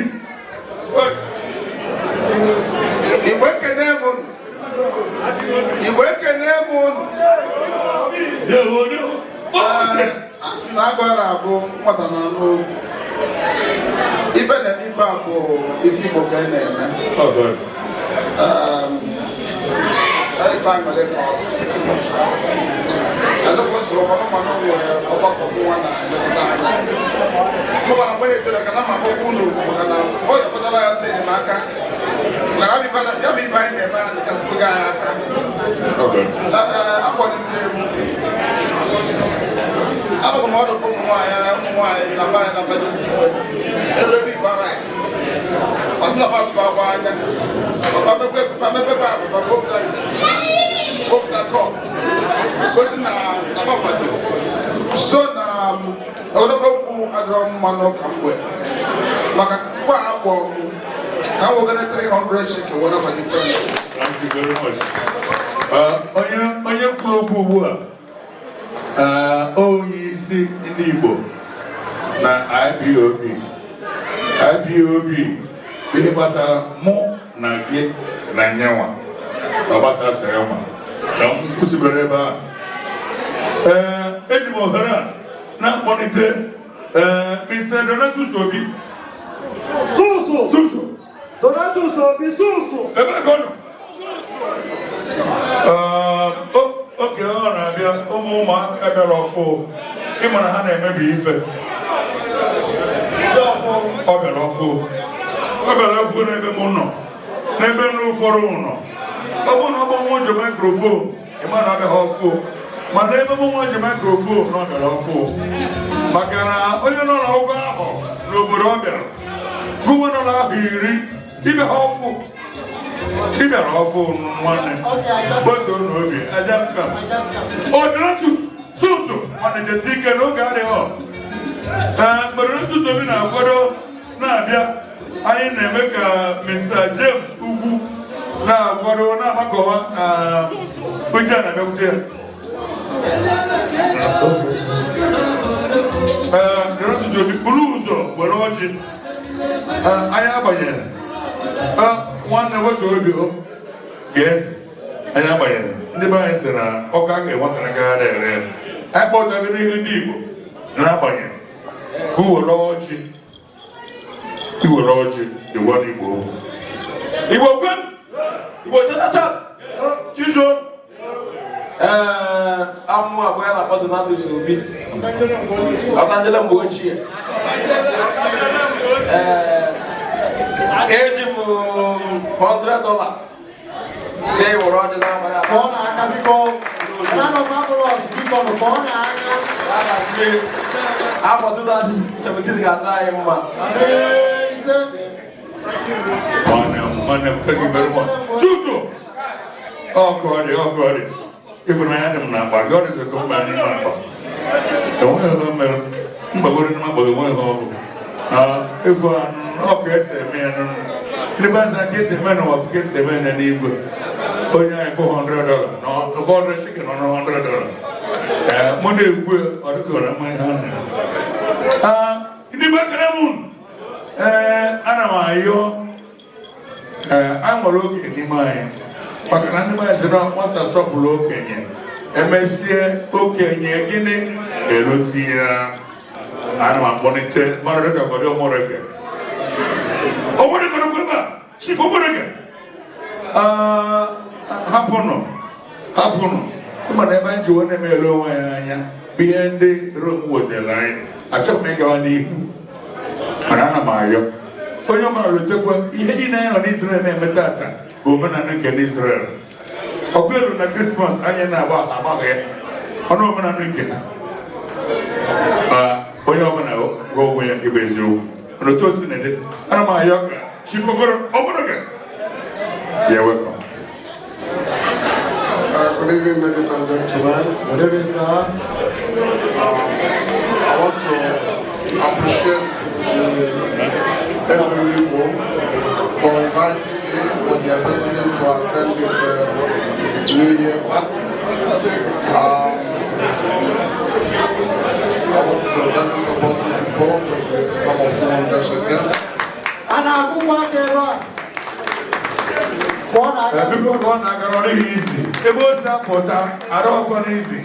Open fee na alo, ko na alo. Come on na alo. God, chief, colleagues. Thank you very much. Very successful.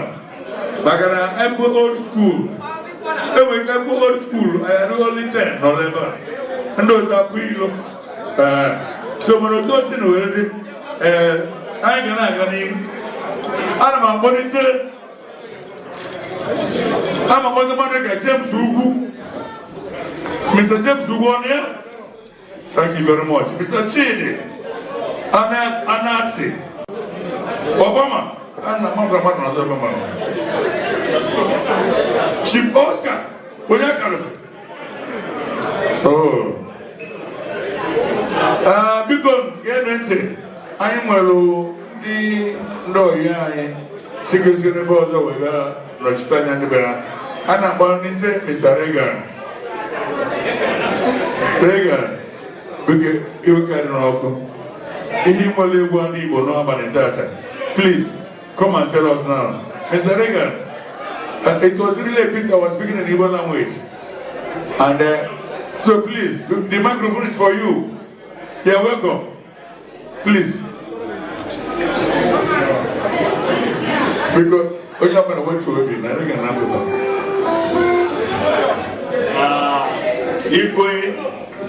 EZENDIGBO 1 of Israel and Igbo in Council, I throw a salute. On behalf of my Lutherans brothers, I am very honored to be in your midst today to celebrate a rich Nigerian culture that somehow hummus and falafel has made us to forget. But thank God that people have brought us back, that we have a place of culture and tradition. So I say, Ndigbo,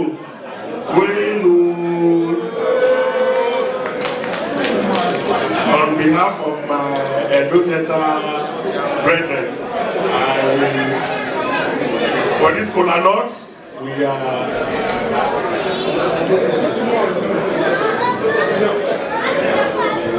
we'll put the token down for breaking of the kola nut.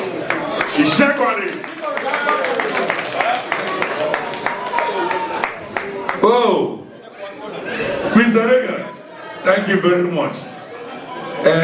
My people says that one night the number. We'll have brother everywhere. There was a person who says that, I'm sorry to say this, this person says that Igbo people all over the world, the emir of Sokoto says that the reason why the Igbo people were being involved in killings and slaughtering from the Muslim brothers is because they are all over everywhere. Whenever they have riots, it will affect them. The Igbo people were all over the world. Even in this place where we are, the Igbo people are here. So we thank you very much. Thank you very much. Thank you so much, sir. The last but not the least, before the women, please go and prepare to come and show us the latest in town. The women, please go and prepare to show us the latest in town. As I call on one night okay, Nabugu, Sakana, Tobiawara Yoji.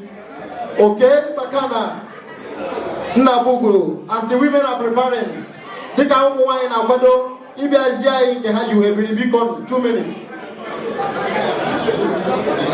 Beacon onye choriri ni biko rienu ni na akwụkwọ ụgwọ ya. Anyị achọghị ka ọ bụrụ na ọwa anyị nwa ga-ama lọs. Akwụrụ ezigbo ụgwọ ebe a ịnọdịnala. Ihe ọbụla gụrụ gị, ihe ọbụla ị chọrọ ịṅụ, ihe ọbụla ị chọrọ iri, ihe ọbụla emegbula gị na ọwa ezigbo kaadị ire n'akpa. Biko nụ rie ihe gụrụ gị. Enwere ebe a na-aga mpochi gị ga-wepụcha bịaghachikwa baagị ka ịhụ na anyị menyụrụ anya. Biko nụ gbara na anyị uru Krismas lekwe ihe ụmụ anyị na-eme. Ọwụ naanị ịgba hip hop ha na-agba nke niile.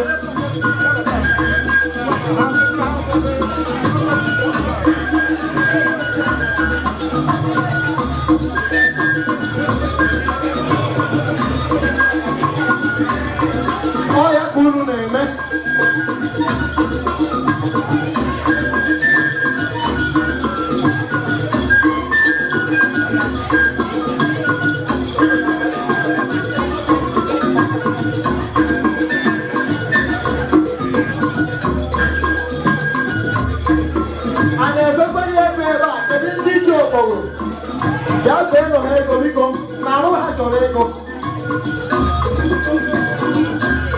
Onye eze kasị okume aka na-eme dọla ego igwe ka ọ na-eri biko na bịa nye ha dọla biko na bịa nyere m ego ya gosi na ịhụnanya ọnwụ ụmụaka anyị mụrụ n'obodo a maka na ọnwụ na anyị na-eme ya obi ga na-adị ha mma ile eme nke karịrị otu a ka ọ dị.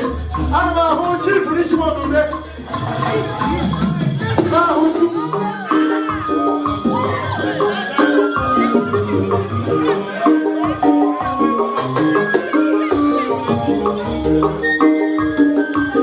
otu a ka ọ dị.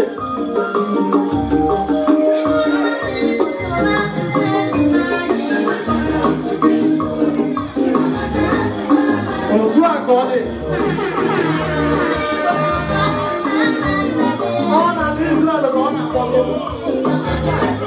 I.N.C nwere mmadụ nwere ụmụaka nwee ndị nne nwee ndị nna. In the next 5 years to 10 years, we will overtake.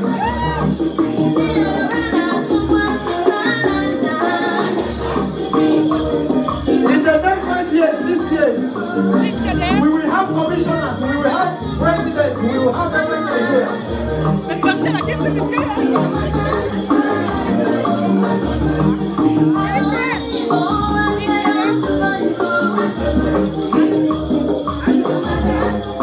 And everybody ever, and everybody ever.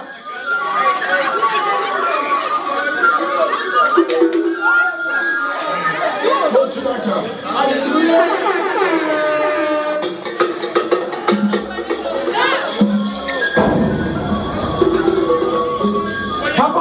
Paparazzi. Because that's when they go dancing in the banana. Mataraka Lena can the young also. Hey! Oh my God, because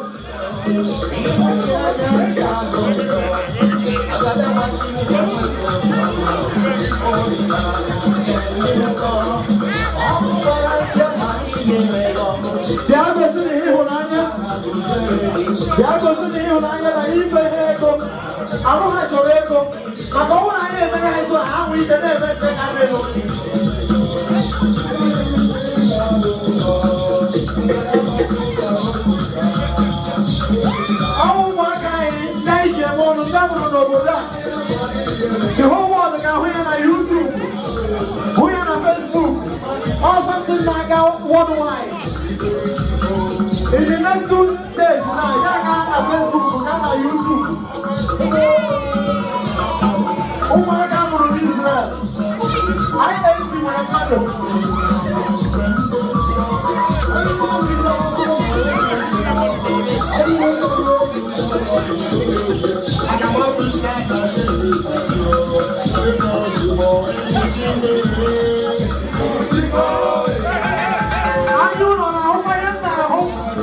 Our children are performing wonders in this land.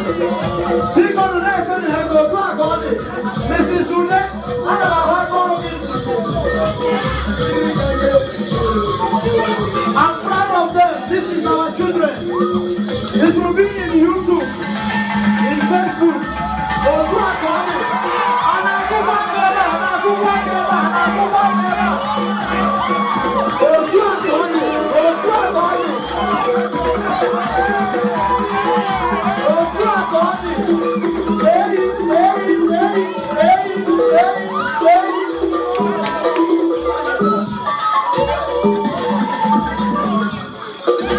This is what we are calling unity. I'm gonna go away. I am talking about so but I am going to go home.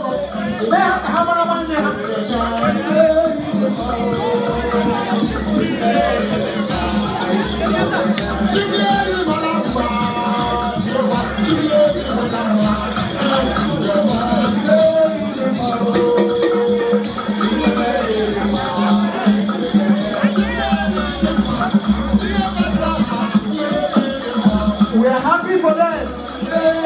It will be the YouTube, the whole world will see it. Their relatives that is in America, their relatives that is in London will see it and see their performance. Their relatives in Germany will see it, in China, all over the world will see it, their performance. We are proud of them in the land of Israel. These are our data tomorrow. They will be engineers, they will be doctors, they will be professionals. All over the world we see them, we are proud of them. We can see the performance is great.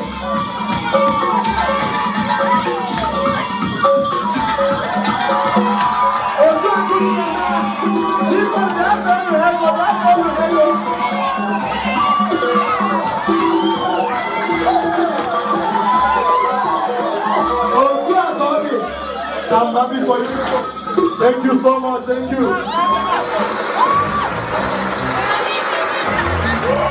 Somebody should come and pick their money.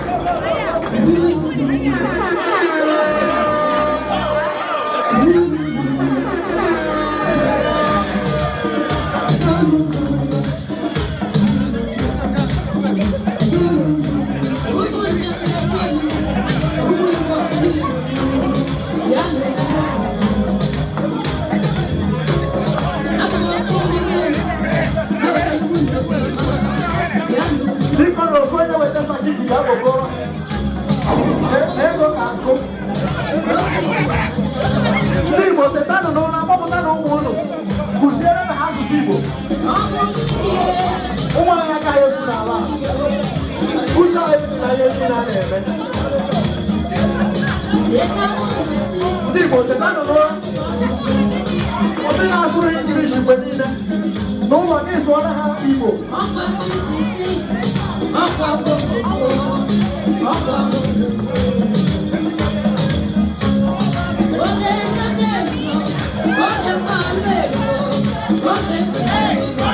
Somebody should pick the money and put it in the sack. I don't want to look for it.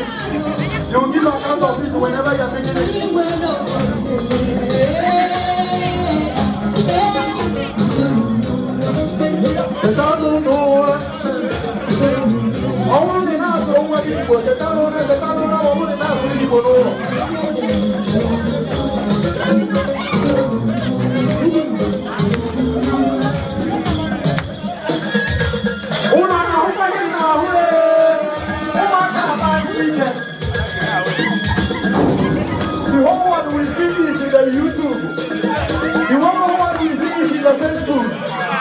Their performance is great.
of this program, because we are celebrating the new year, thanking God for what He has done in our life.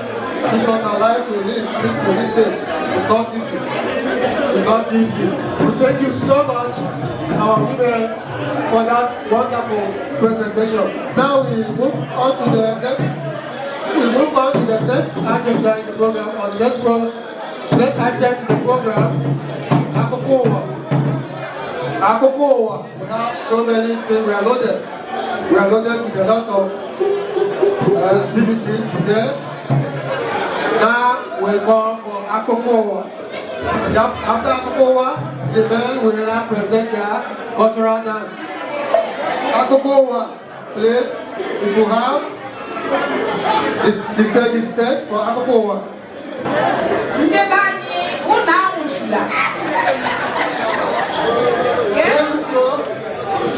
On this surprise, Friday. I want to more than Apollo 16. Normally, my high by any man.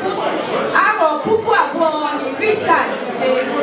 My tutor in Europe surprise, Melapo. Only I Chimara Ikechukwu. Yet, ịnụrụzi isiokwu anyị ji mere akụkọ. Taa bụ okwu ụbọchị n'ebe ndị Igbo nọ n'ala nsọ na ndị niile na-echere ha ezi echiche nọ. Igbo enweela eze n'ala nsọ. Ụmụaka a mụrụ n'ala nsọ arịọla ndị nne na nna ka fa mata na ha bugidere ha ga-eji ụzọ n'ọdịnihu. Ndị nze na ọzọ arịọla ụmụ okorobịa ka ha sepụ aka ebu n'ofe tutu ọ ghọrọ aka mmadụ. Maazị Nnamdi Kanu adọwaala uwe ntọala ya n'ụlọ ikpe Abuja. Oke ihe isi ike na Naịjirịa emesie n'aka ntụ na ngọ bụrụ ihe eji akwụ aka. Otu jikọtara ụmụ nwanyị n'obodo Naịjirịa emeela ngagharị iwe megala onye na-achị ala Naịjirịa maka nsị ahụ ọ nyụrụ n'ụlọ ụka na mba ofesi. Ụzụ tụrụ n'ụlọ ikpe nke ndị agha na Tel Aviv ka ọnwa nke mbụ dị na mkpụrụ ụbọchị 4. Donald Trump etulugo ugwu dịka onye ga-achị Amerịka n'ọdịnihu. Ndị nhazi ọnọdụ iwu Igbo nọ n'ụbọchị nke tata arịọla ọha na eze ka ha too dodo bịagbara anya ha ekeresimesi n'ama egwuregwu a na-akpọ Atilapa na Mbuneshi niile. Ngwanụ tọzie ntị gị n'ala ka ị nọrọ akụkọ anyị n'uju ya.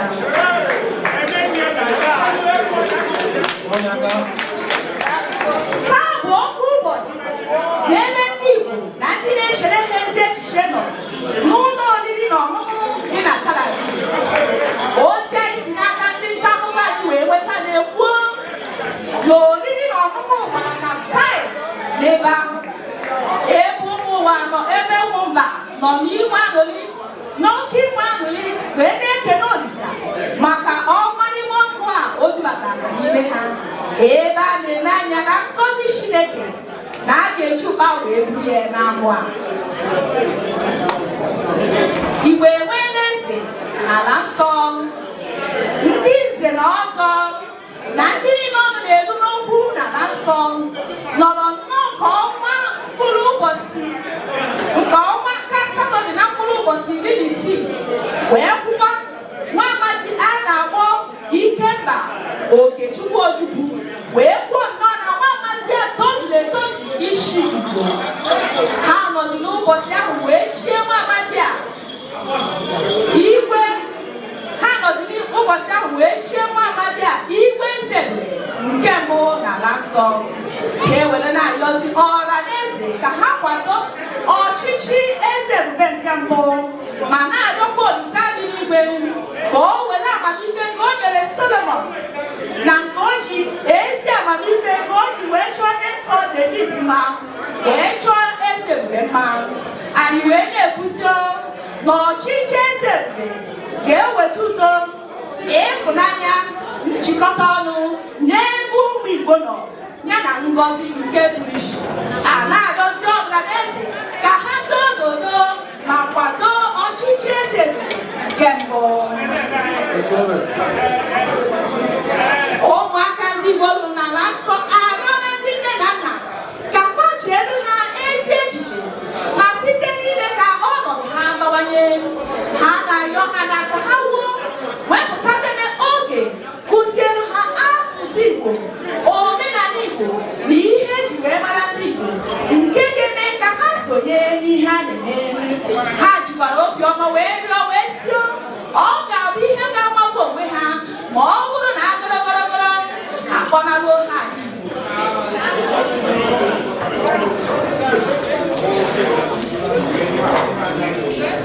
ndị nze na ọzọ ekwere n'ala Igbo arụ ọrụ ugbo okorobịa ka ha doo sepụ aka egbo n'ofe wenata aka n'oke ike ekike eji wee mara ha. Ha kwụsịrị na ndị ụmụ okorobịa emeziela ka ihe ekike eji wee mara ha dịka mkpọ, ogbu ọkụ na akwa echiche eji wee mara ha dịzi oke ọnụ karịa akpa osikapa n'ala Naịjirịa. Oge ha na ndị nta akụkọ anyị na-akparịta ụka onye isi otu a bụ Maazị ZEPH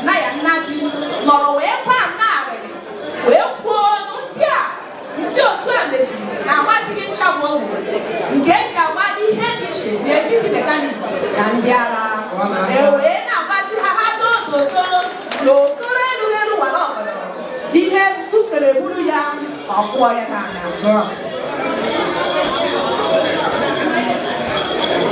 onye isi ndị indigenous people of Biafra IPOB na-ahịcha ụmụasị Nnamdi Kanu agwa onye isi ala Naịjirịa bụ Muhammadu Buhari na ndị ya na ya na-achịsi ya na Kọlani aka kusenyi ike n'ihi na ọ dịghị izi ọgbọ mmadụ niile ga-apụrụ ebe a ịgụ Igbo dịka ụmụnwaanyị anyị siri gụọ ya n'ụbọchị taa ọ dịghị mfe ọ bụghị ihe dị mfe ịkpụrụ gụọ Igbo ntaghị ihe dịka ozi na-ataghị biko kọrọ aka kusenyi ike kusenyi ike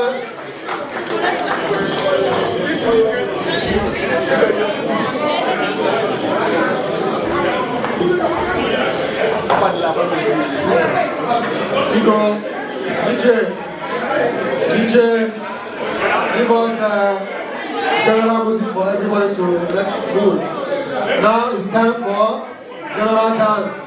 Give us some tunes so that people can make people can shake their body.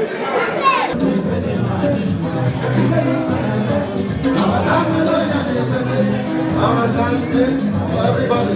General dance.